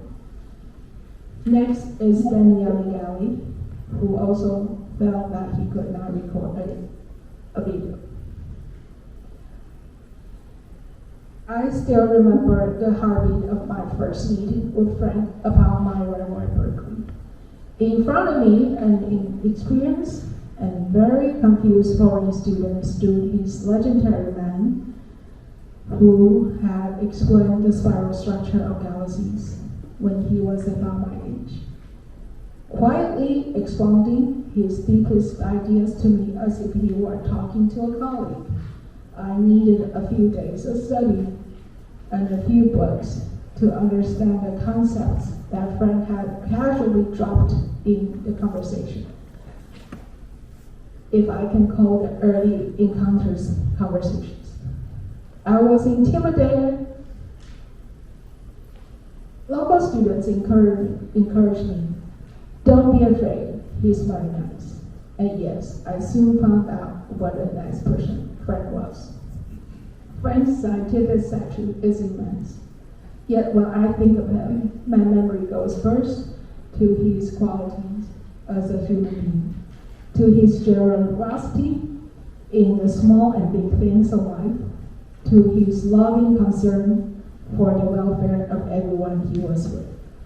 I can see him stopping his driver at a stationery shop in Taipei to buy me a full Chinese calligraphy set, knowing my fascination for that art, or filling the kitchen of a house he had rented for me and my family in San Diego with plenty of food, with Helen's help, I think, so that we didn't have to worry about groceries when we got there. Small gestures that say a lot about that person. And of course, there's Frank, the great scientist. From our first meeting to the last email, we exchanged. Frank has presented a model, a reference, a unit, a measure of the unreachable. Every side-by-side collaboration with him has been an unforgettable experience. On those occasions, I understood the meaning of the American expression, drinking from the fire hose. There is only one of Frank's theories that have always seemed to me from that Italian cuisine descended from the Chinese. Thanks to Mark Polo, who brought Chinese noodles to Italy, the corollary was also French cuisine descended from the Chinese via the Italian. But I doubt Frank ever dared to expose this theory to his French colleagues.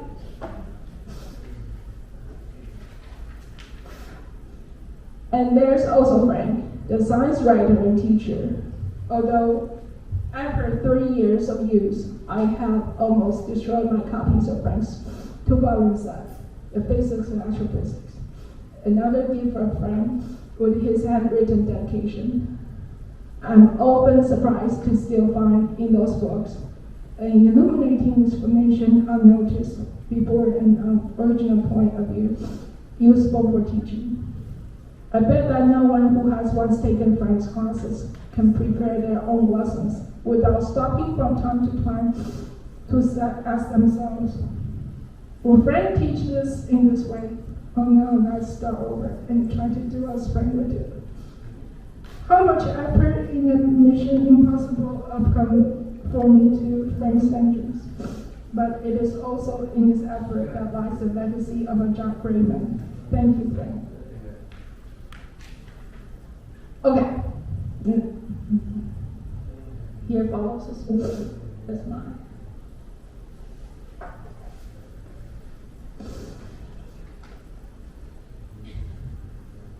I got to know Frank during my junior year at NTU Physics Department. Through the Introduction to Astrophysics course taught by Typhoon. He mentioned genius friend who wrote that great book, The Physical Universe, which he did not use as a textbook for the class, but encouraged us to look up. Unfortunately, at that time, in Taiwan, there was only the pirated version. So we read the pirated version. Sorry, Frank. Even then, Frank made the first impression as a fireman of astronomy on young students like me. During the winter of 1992 and 1993, after I started graduate school in Berkeley, I heard Frank was teaching during his sabbatical year at NTU. This was similar to the story told by my college friend told me. She was TA for Frank, and he encouraged me to talk to him before he left. I made it to Frank's last office hour before he flew back to the Bay Area for Christmas. It was unbelievable. Frank Shu was actually sitting there talking to me in half Chinese. I went to see him back in Berkeley office. Beyond my belief, he gave me his newly published book, The Physics of Astrophysics. He also passed me a thick pile of papers. He told me to read them and come back to see it. When I finished them, what a firm was. These papers start my journey into astronomy on a giant ship. As Susanna can nearly recall, being a foreign student working with a figure such as Frank had been extremely challenging and intimidating. He could start his casual conversation with layers of deep reasoning and long, intensive discussions with blackboard directions until there was no space left with shrinking lights. He coached and cultivated us to his high standards of physics, mathematics, and impeccable insights into astronomy, and later to the theory of life and everything else.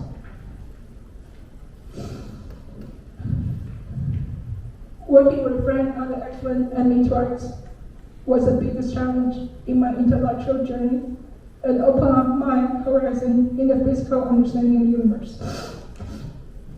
The X-Men framework has been shown to be challenging its physics and mathematics, and meteorites were few objects that I had not even touched. Thanks to Typhoon's persistent persuasion, Frank became interested in it. When he first revealed that interest, he passed me yet another huge preprint, Al Cameron's Leonard Medal article. To me, at that time, every word was Greek in that article for my first read. I wonder how many PhD dissertations would have to take to even grasp what was mentioned in that article. Then how would I know that became my own destiny into this then new field that had not even existed yet? I found the gigantic book, Meteorites in the Early Solar System, from the Berkeley Math Astro Library and brought it to Frank. He took a look and brought it home without saying anything. The next day, he came back with joy and a big smile on his face and told me, Zenny, here's this great news. When he announced that, the never-ending treasure hunting began into the mysterious of our own solar system and the many similar sun-like planetary systems. When the overwhelming huge pressure almost crushed my world, Typhoon's PhD advisor, Wassenberg, told me that is expected as we had stepped into the beehives. When I asked why I had to tackle such problems that people attack us, Frank was fond of telling me stories of how he started every female graduate student with a challenging problem they could never believe they could ever work out. He guided, coached, and cheered on along the way. Without him, I would not have imagined their ever crossing the trenches and how on to overcome challenges and obstacles as they arise.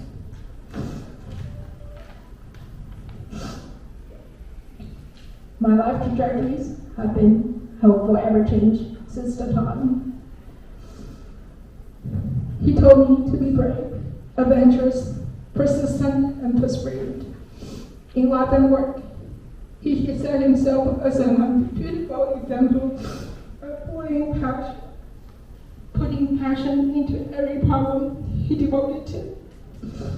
He was also keen on training me to play poker, as the old Center for Sponsorship folks recalled.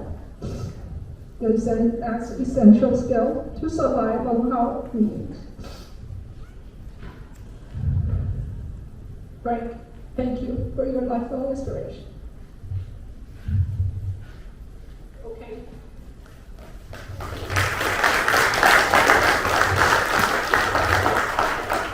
Frankie, are you still there?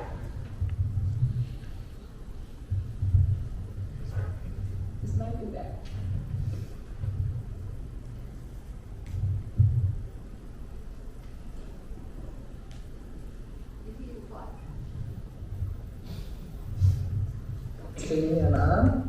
Okay, great. Thank you. Okay, 5 minutes. Okay, so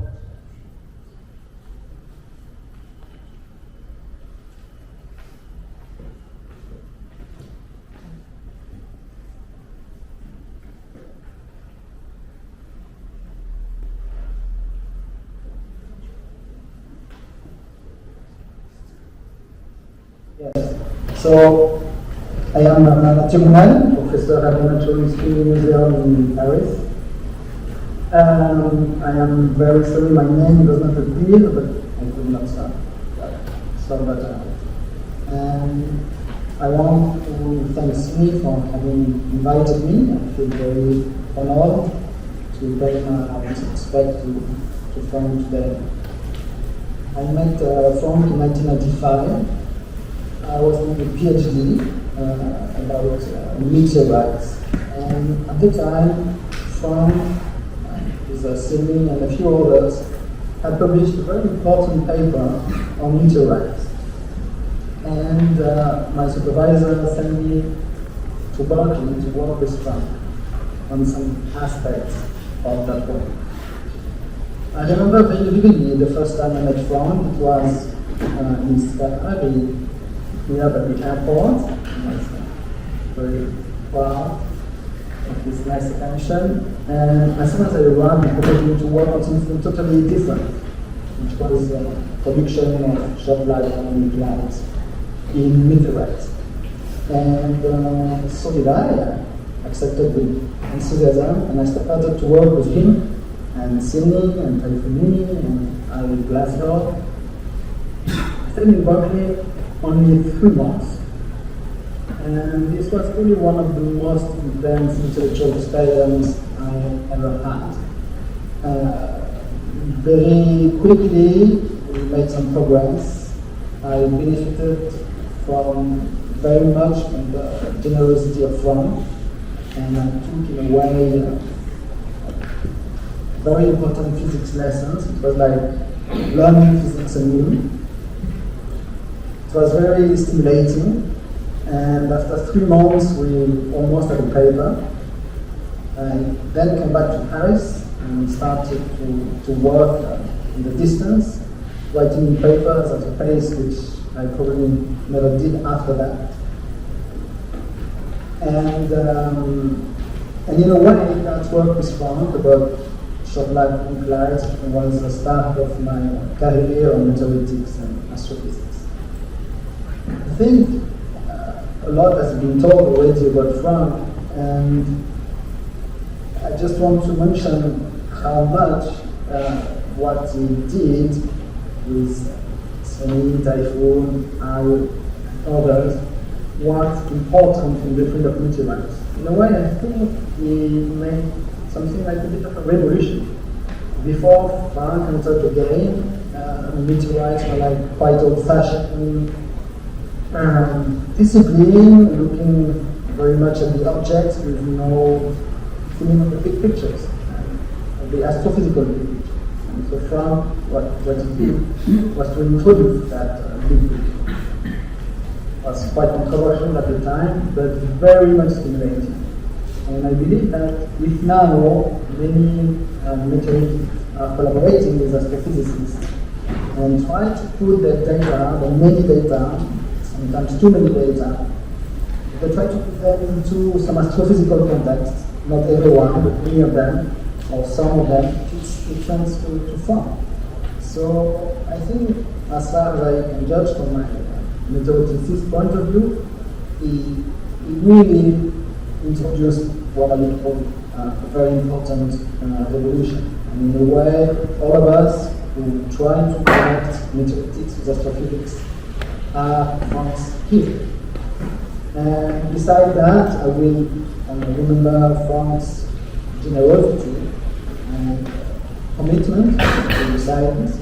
And also, I will remember his job. It was very, working with him was very exciting from the scientific, from the intellectual point of view, but it was also very exciting from the human point of view, because Frank had many interests, and he was very generous in sharing them. And so I remember all that very vividly. We'll be always very grateful to what he has brought to me. Thank you very much.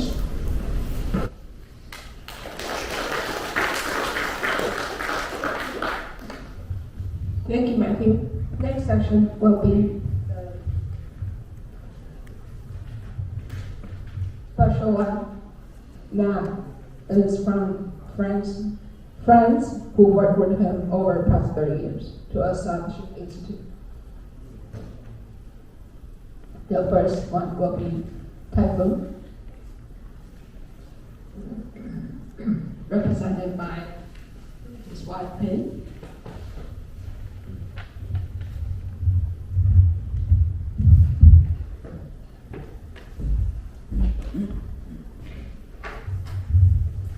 Helen, friends, colleagues, ladies and gentlemen, I am Ting Lee, and I am Typhoon's wife. I'll be speaking on his behalf today. We know Frank's family for more than 30 years.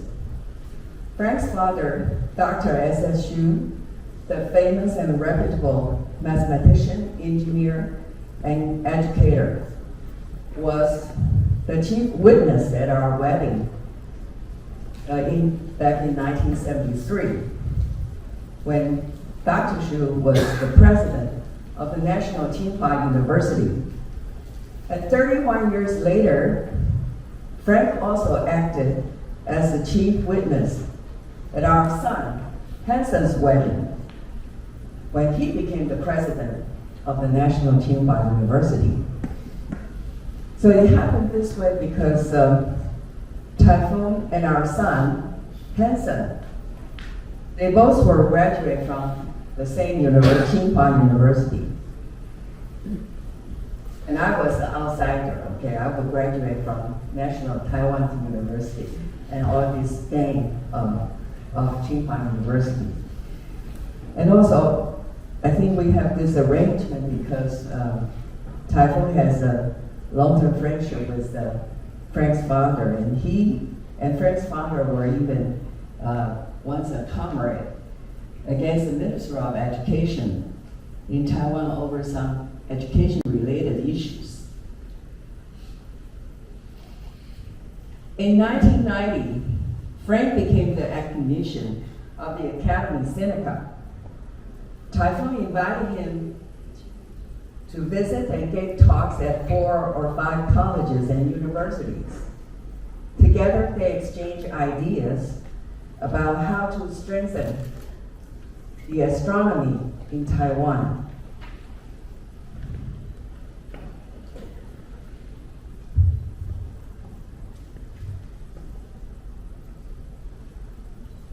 And later, the Academy Sinica provided some budget for the writing of a 10-year plan for astronomy and astrophysics of the Republic of China.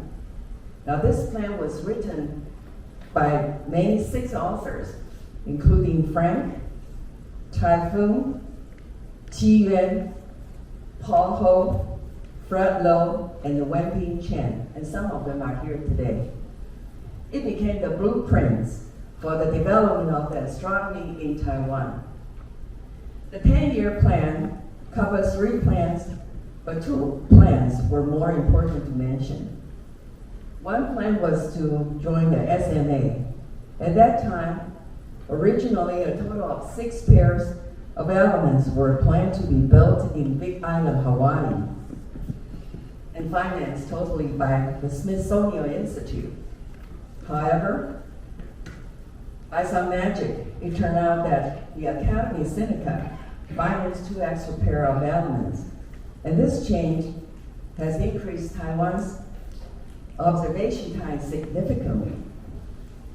The second plan involved TOT, the Taiwan Optical Telescopes. A total of 3 optical telescopes were made in the U.S. and placed in Baja California, Mexico, where the weather was more suitable for observation. Now, this plan has advanced TAOS, the Taiwanese American Occupation Survey. As we all know, that Frank has made significant contribution to the formation of the Institute of Astronomy and Astrophysics in Taiwan. Frank, Typhoon, Paul, and Fred were referred to jokingly as the Gang of 4, and they worked in the Institute at various stages during the first 20-25 years. There were many good stories and fond memories about the establishment of the Institute, and certainly many thanks go to the former President Liao for his extraordinary vision and strong support by the former President Yuan Li, and especially to Frank's most excellent strategic leadership. We miss Frank very much as our dearest friends and most respected scientists and colleagues. Taiwan was joking today. He said, Frank will, all, given our age, we'll all catch up with you someday, but hopefully not too fast. So anyway, we love you, Frank and Helen. Thank you, Chen. Next speaker is round 10, who unfortunately had obtained COVID, and he stayed online. Good afternoon, other guests, families, and friends of Frank Shu. I am a friend and collaborator of Frank. Like many of us here today, I came to know Frank through it's an honor for me to share a few of my memories of Frank with you today. I first met Frank nearly half a century ago at a meeting in Yi-Jheng. Getting to know him a little better and moved to Berkeley for a 2-year period. About 15 years later, we reconnected and developed a deeper friendship, and we worked together on developing astronomy in Taiwan. This great connection came about at the time when Frank was chairing the committee to develop a proposal to establish a preparatory office in astronomy, astrophysics, and academia Luo-Chuang Lee. Frank was driven to develop astronomy in Taiwan over a time spanning more than a quarter of a century. He explored various avenues toward establishing the ASIAA as an institute whose mission was to conduct forefront and fundamental research at the international level. Later, as the visionary chair of the Academic Advisory Committee of the Preparatory Office, Frank provided guidance and advice in the quest for excellence has gained access to world-class instruments and building up this research infrastructure. In parallel with the growth in the observational and instrumentation programs at the ASIAA, Frank was keenly interested in developing theory and provided a training ground for students and postdocs. The establishment of the Theoretical Institute for Advanced Research in Astrophysics in collaboration with the Institute of Astronomy at National University. Frank had a vision that the unique observational facilities of ASIAA, combined with theoretical and computational expertise, would make Taiwan an international powerhouse. Frank stressed the importance of organizing and sponsoring specialized schools, workshops, and visit programs, and to enhance the students' exposure to forefront astronomical research, thereby improving the graduate education of students, not only in Taiwan, but also throughout Asia. In so doing, it was planting and sowing the seeds in students for their future development. These programs, students, postdocs, and faculty would meet scientists whom they only knew through their published work. Frank's name recognition as a preeminent scientist and his participation in activities, especially in areas related to star and planet formation, attracted the leading international scientists to visit ASIAA and other institutions in Taiwan. Such activities served as stimuli to generate and further develop research interests within local groups in Taiwan.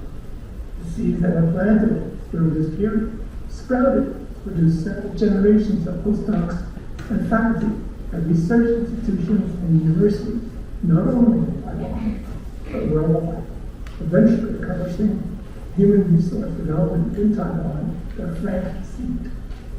To this day, similar programs of activities are sponsored by institutions in Taiwan, attesting to the lasting impact of Frank's vision.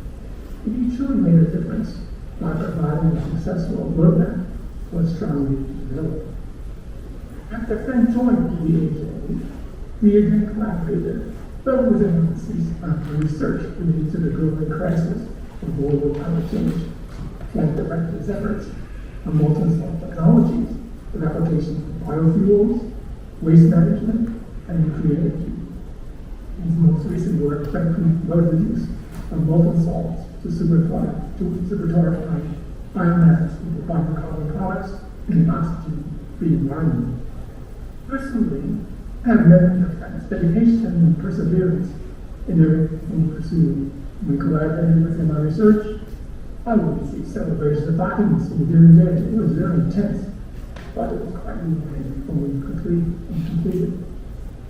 On the less serious side, anyone who has met Frank learned that the always laughs to be shared were jokes of the day, which were quick, witted, and hilarious. In closing, Frank's qualities and successes changed lives in many ways. Throughout my journey, I've had Frank's guidance, advice, insight, and forward thinking, which forged the future.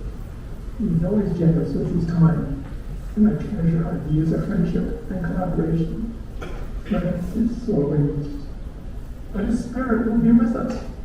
His memory will motivate and inspire us as he strives to continue the tradition of excellence in science and to further his work on the path he set before us. Among the many remembrances, Frank always strived to bring out the best in people and institutions that he served. However, thank you for sharing Frank with us.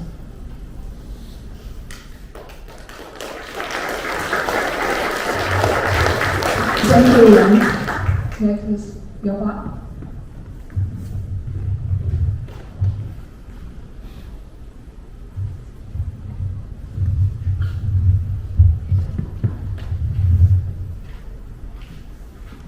My first encounter with Frank was at Berkeley. I went to Berkeley as a graduate student in 1975. I never took Frank's class, but I was his TA for Astronomy 100, non-science major undergraduate student. So I was his TA, and one day he told me that he's going to come to monitor my class. So I was very nervous. So I use a mimeograph. I don't know how to remember the mimeograph. You type it up and then crank the mimeograph and then print out things. So I print out this review sheet as I was teaching, and Frank was sitting in the back. So I was talking about Doppler shift. I probably didn't proofread my typing. So I have a typo. It's a very embarrassing typo. Doppler shift, and missed that F. Okay, so I read that, and they said, okay, I don't know if Frank noticed that. And Frank always likes to tell jokes, you know. He's so witty, he's so smart. And sometimes when he tells a joke, we know he's telling a joke, we're so nervous because we're afraid we don't catch it, you know. If we don't laugh at his joke, then it's embarrassing. So he said when he tells a joke, I can see the smirk on his face, you know. He's amused by his own jokes. And I was always worried that I don't get his jokes. Like, the reason I did not take his class, I don't know whether it's his fault or it's Wen-Ping's fault.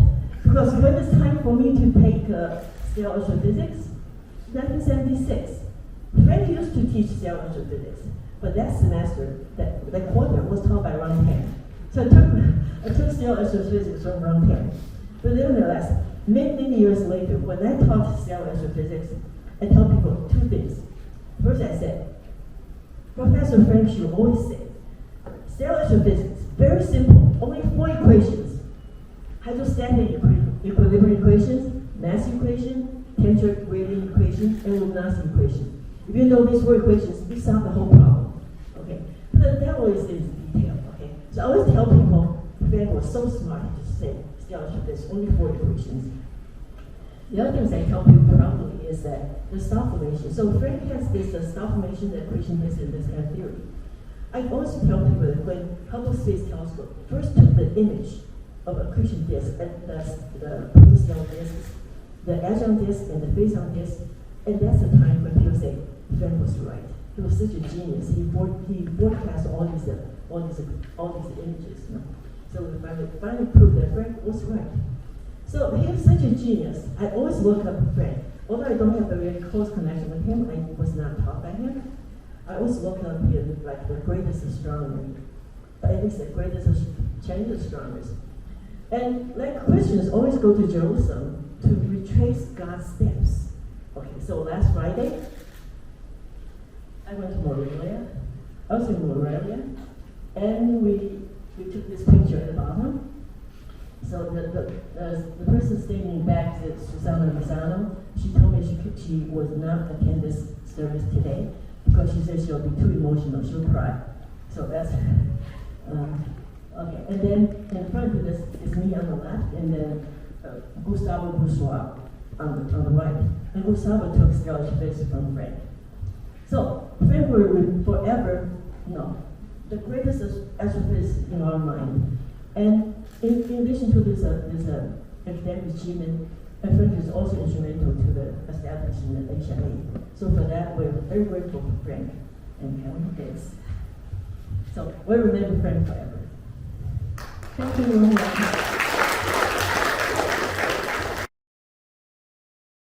余歌子，开天辟地，霹雳神光劈古今，星河远海化玄人，真善美天地人，一元豪气贯丹心。I will read the same poem in English. In the beginning, with divine lightning, past and pleasant spirit, into spiral arms, the starry sea is knit. Truth, goodness, and beauty, heaven, earth, humanity united. One primal force pulses in the heart, a light. Frank Shu's dedication to frontier research, passion for advancing science, his landmark breakthrough theory on astrophysics, his enthusiastic speeches always inspiring the audience, particularly young students, scholars, his dedication, leadership, and management in UC Berkeley, ASIAA, and National Tsinghua University, has been known among his former colleagues, fellow scholars, and students in North America, Europe, Japan, China, and Taiwan. Perhaps not many people knew that Frank ran very fast and was an athlete, excelling in tennis. From year 2003 to year 2006, we played tennis regularly 2 or 3 times per week. We played 6 o'clock in the morning on the tennis court inside the Tsinghua campus. Frank, 彭生明教授, 竹交大郑先生校长, and I often play doubles. When 3 players show up, we play 2-1 or 1-2. Sometimes only Frank and I show up and we play singles. His competitors without any doubt. We always play seriously, never give up any point. And of course, we are not courteous to each other. We 不会礼让的. We competed furiously in every set, every game, and every point, just like those professional tennis players. A few times, Frank went to save a point and fell down to the court. They show his competitiveness. We always brought big bottles of water to drink and 3 to 5 additional shirts for change, as we sweated a lot from head to toes after a few games. The senior professor in their 60s plays tennis like those young tennis players. Tsinghua should have filmed a movie on their energetic president, Frank Shu, playing tennis, which surely would attract a huge audience. He plays ball with precision. When Frank hit a difficult shot with a winner, he would be extremely joyful and exciting for a few days, like a young boy. Can you imagine that? His most formidable weapon in tennis was his backhand slice with tremendous ball spin. Moreover, and unforgettably, he controlled the shot with incredibly ease, pressing the ball to wherever he wished, far, short, left, or right. To the panic of the opponent, it was always very difficult, almost impossible, to return the ball over the net to a safe place without being intercepted or slashed, and to continue the point. Just like putting intelligent effort in his research and in governing the university, Frank dedicated his effort to the tennis game. He keenly observed the strengths and weakness of each player, knowing their topspin, undercut, and full movement. He found out that I ran very fast. I was a 100-meter dash runner in high school and at the National Taiwan University as an undergraduate student. My forehand topspin shot is unstoppable. Therefore, he always avoided to put the ball short in front of my right-hand side. Playing tennis or any intense sports revealed the real character. Frank was a gentleman and had a super sportsmanship. Moreover, he never talked about academic politics in the tennis court. His chauffeur, Mr. Pan at Tsinghua University, once told me that Frank was his most respected president in his over 30 years of service at Tsinghua University. Frank was warm, polite, and considerate to Mr. Pan and his co-workers. Mr. Pan said that Frank had no 官架子 and treated them with dignity and care. He often invited Mr. Pan to dine with us in very nice restaurants. He was a gourmet, but I was not intimidated by him in gorgeous restaurant because of his gentleness. He enjoyed Jiangze and Italian cuisine. He could not find the Italian cuisine in Taiwan. He enjoyed and knew red wine and highly recommended the Italian red wine. He also knew French red wine and recommended very good but not expensive bottles. We went to Jiangze cuisine and the Shanghai cuisine restaurant in Taipei and Hsinchu often. He revealed his secret experience in eating Japanese food. He dated then his girlfriend and his future wife, Helen, when he was at Harvard, while Helen at Wesley. The distance between Cambridge and Wesley is about 11 to 13 miles. They went to a Japanese restaurant and they thought that wasabi was a delicacy and ate it without caution. Ended up with an unforgettable fond memory.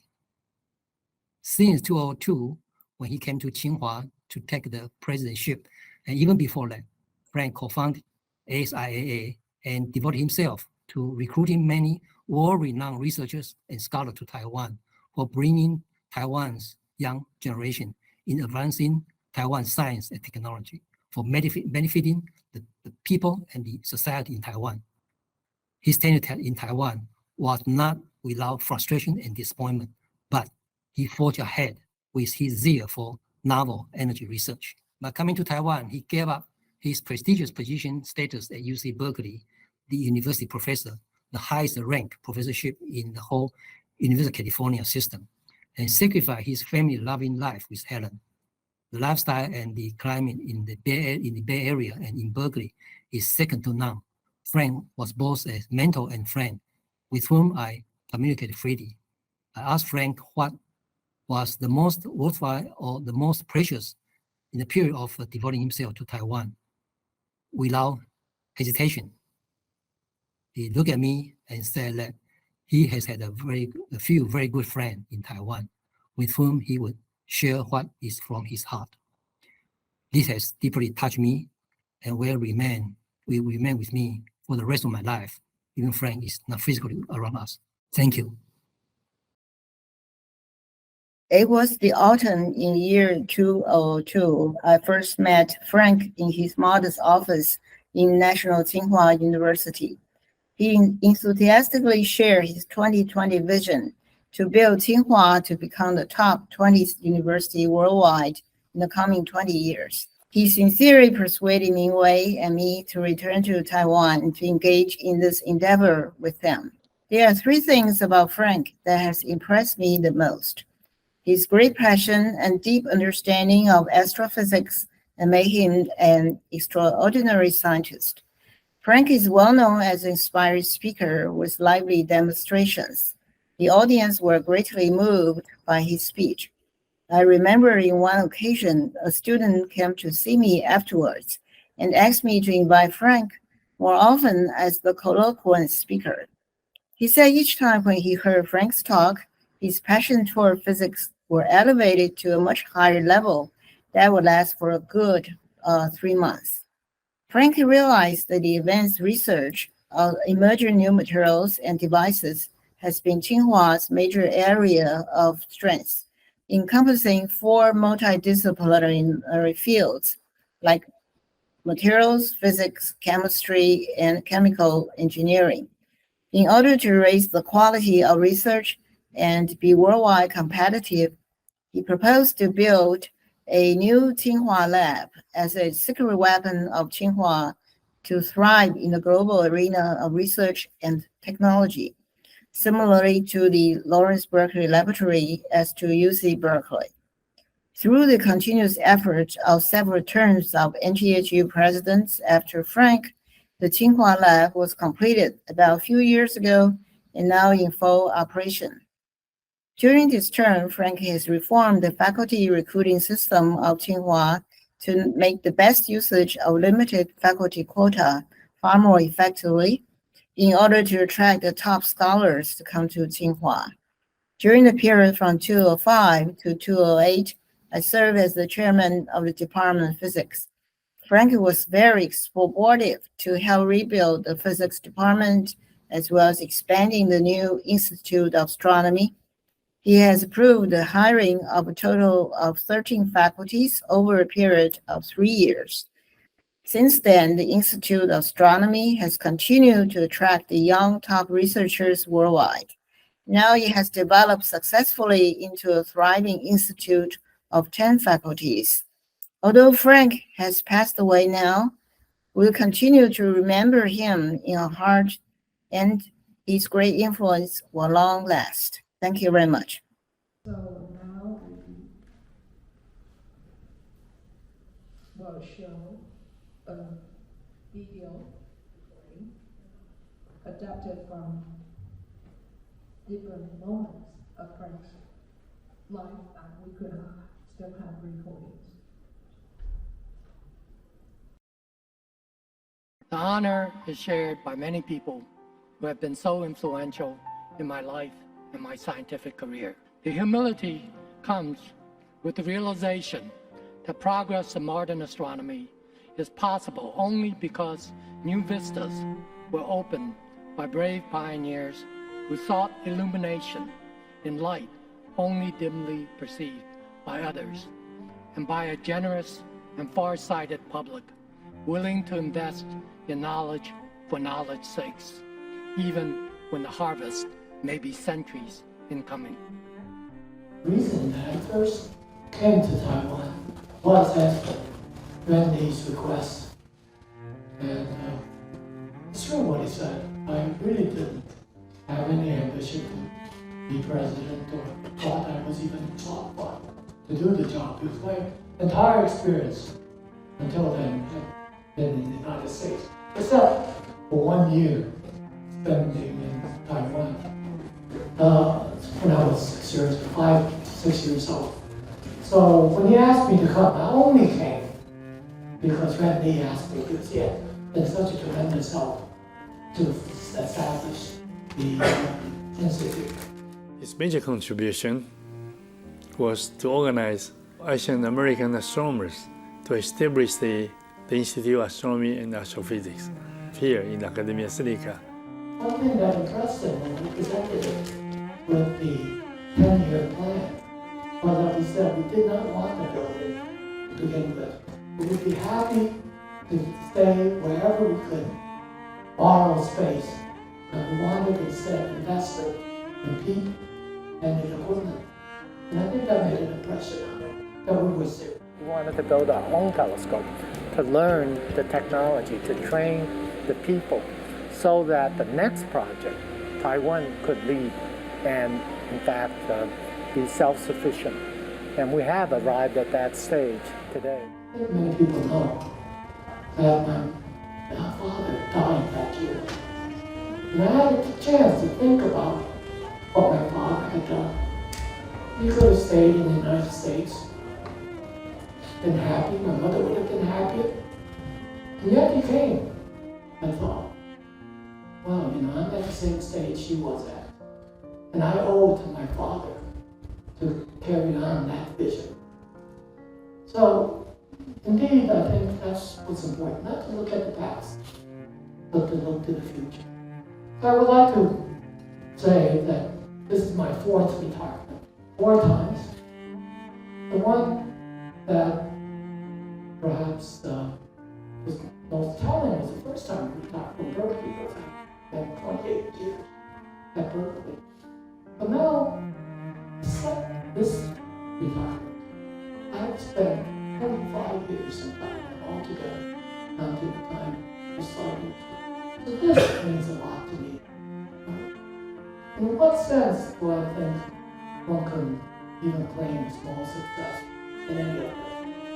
I think it is to leave a place a little better than we found it. I wanted to set the bar high, so high that it would take the best effort of everyone to try to reach it. And I thought I did that at Berkeley. When I went to Berkeley was a fine astronomy department, but it was ranked below Caltech and Princeton. So, by the time I left, I think one can honestly claim that Berkeley was the best astronomy department in the world on the basis of the people, the prizes that were won, the just problems that were solved. I feel a sense of accomplishment there. When I started this work with Professor Lin, I was only 19 years old. It was through him that I really discovered what doing research meant. It was completely different. Competition is a crucial part of doing scientific research, because it's through that competition that the truth, or better approximations to the truth, emerge. I've used my knowledge of Poole and Yi-Jheng astrophysics, at least as models to guide the thinking. When I was asked by Typhoon Lee to come to Taiwan, what was the state of astronomy? He would literally count the number of PhDs, 1.5 hands. So we went from a place which was almost next to nothing to where we can honestly say it is perhaps not best in Asia, but certainly second best. But that's not so important. What's important is that there was an improvement. So I can be happy. Harper has said, the retirement should really be about the future. So that comes to the second time why I came back to Taiwan. And it is because of Premier Liu and his brother Yi-Jheng, who are really very good friends and colleagues. It seems I've always been concerned about climate change, even from 30 or more years ago. And but it's only recently, about 5 years ago, that I realized that the problem that I thought would long be solved, in fact, was not being solved, and that there were many, many conflicting ideas as to where the solution lay. I think what many people feel, that climate change, if it progresses to the worst that people have projected, can become civilization disrupting. I think short term, maybe not, okay? Middle term, long term, yes. It would become so disruptive of all our social traditions and national interests that civilization could really dissolve into chaos. And nuclear energy was not this dirty, messy, expensive thing. It didn't have to be. It does have huge problems today. Where's the waste that accidents? I said to him, there's a new kind of reactor, which is mostly chemistry, not physics. And I explained it to him. It's wonderful. They would burn them, it's completely clean. The ash that's left over used to be used as fertilizer. Some portion of it is not burnt, is either used to make airplanes or in cores of nuclear reactors. It's possible. He said, you have to come back to Taiwan. So I did. Okay. And now, this place is a big success. Amazing that all these people came back. And because they all told them that same story. You could go and write a few more papers. But what would be the net impact? Maybe in Taiwan, we can make a bigger difference. And so they came. And we all came. Well, this is a picture of his 80th birthday after he retired. So we did a party for him in 1995. This is a kind of an interesting picture because all these farmers in this picture were educated in the United States, including Typhoon Lee. At the time of this picture, Typhoon was the only one who had returned back to Asia, to Taiwan. Since then, all these farmers China went Typhoon. And within 10 years, all of us left this leader. Now, there's one other person that's missing in this photograph. I don't know where he is, but that's Wen-Ping. He was at the meeting. For some reason, he's not in this picture. He was taking the picture. Now, I don't know where he went. I know where he and I went. We went to play a poker game. He was taking the picture. Oh, no, I don't think so. I guess he waited on the table. All I can say is I won a lot of money and Doug didn't. Without Helen, certainly my life would be very different and probably much shorter. Today, the torch is now passed to a new generation. And so I think it's not for us to say we've succeeded. We should really say, what's the future? It's actually you, sitting in the audience, who will determine the future. Torch has been passed. Let it burn.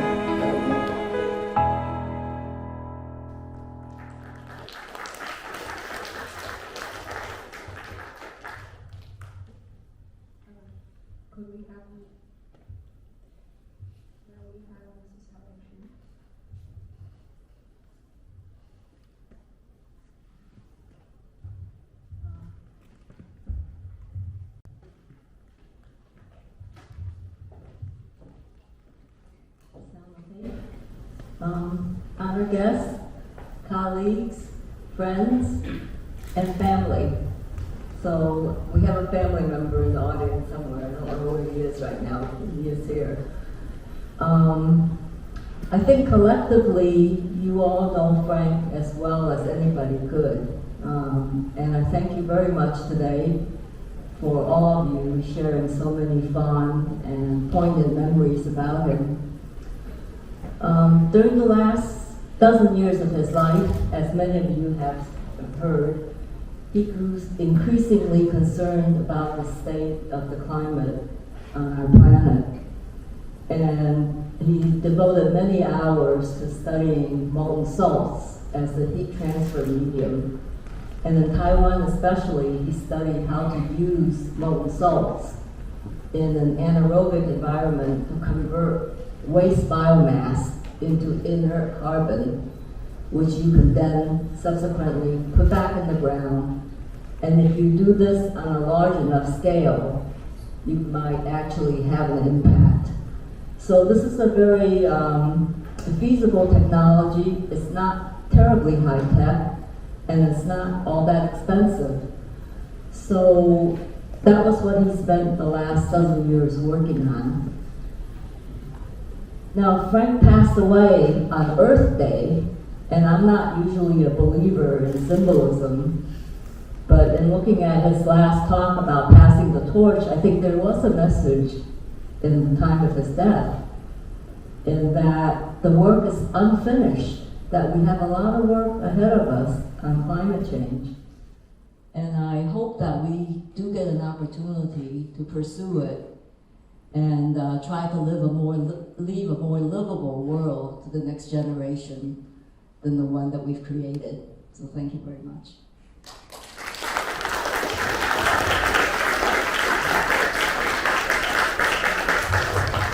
Thank you, Helen. So next is our concluding remark given by Paul. Just to present my half-hour PowerPoint.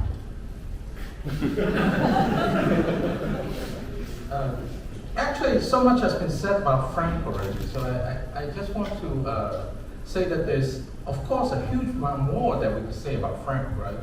So the first thing I want to say is thanks to all the friends and colleagues who come today for this memorial. Most important for Helen to come back to Taiwan to participate, and just as Ron says, we owe Helen all the thanks for sharing Frank with us for so many years. So we've all benefited very much from it. And I would just like to say that usually Frank starts his talks with a joke. So we should end this with a joke, right? So what's the best joke I'm thinking? Actually, Doug had mentioned it. It's about how he loses his way, right? Driving around. It's not a unique experience. I've had many experiences going with Frank to dinners or to meetings or somewhere where we're just walking around, and after a few minutes you realize that we don't know where we're going. So we would ask Frank, do you know where you're going? And he would say, doesn't matter, as long as I'm leading. That's good enough. So that philosophy actually meant something, right?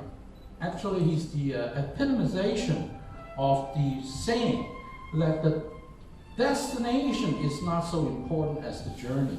That is why all those years, we're following him around, we never got mad or upset, right? Because why? Along the way, there were always many discussions on all sorts of topics that were wonderful and interesting and funny that we forgot whether we were lost or not.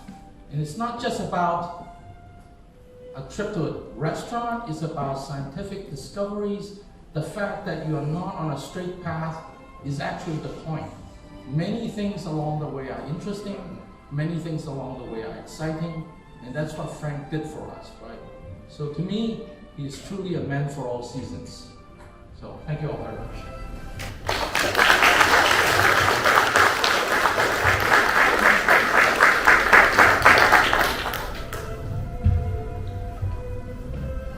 Thank you everybody for attending the memorial today.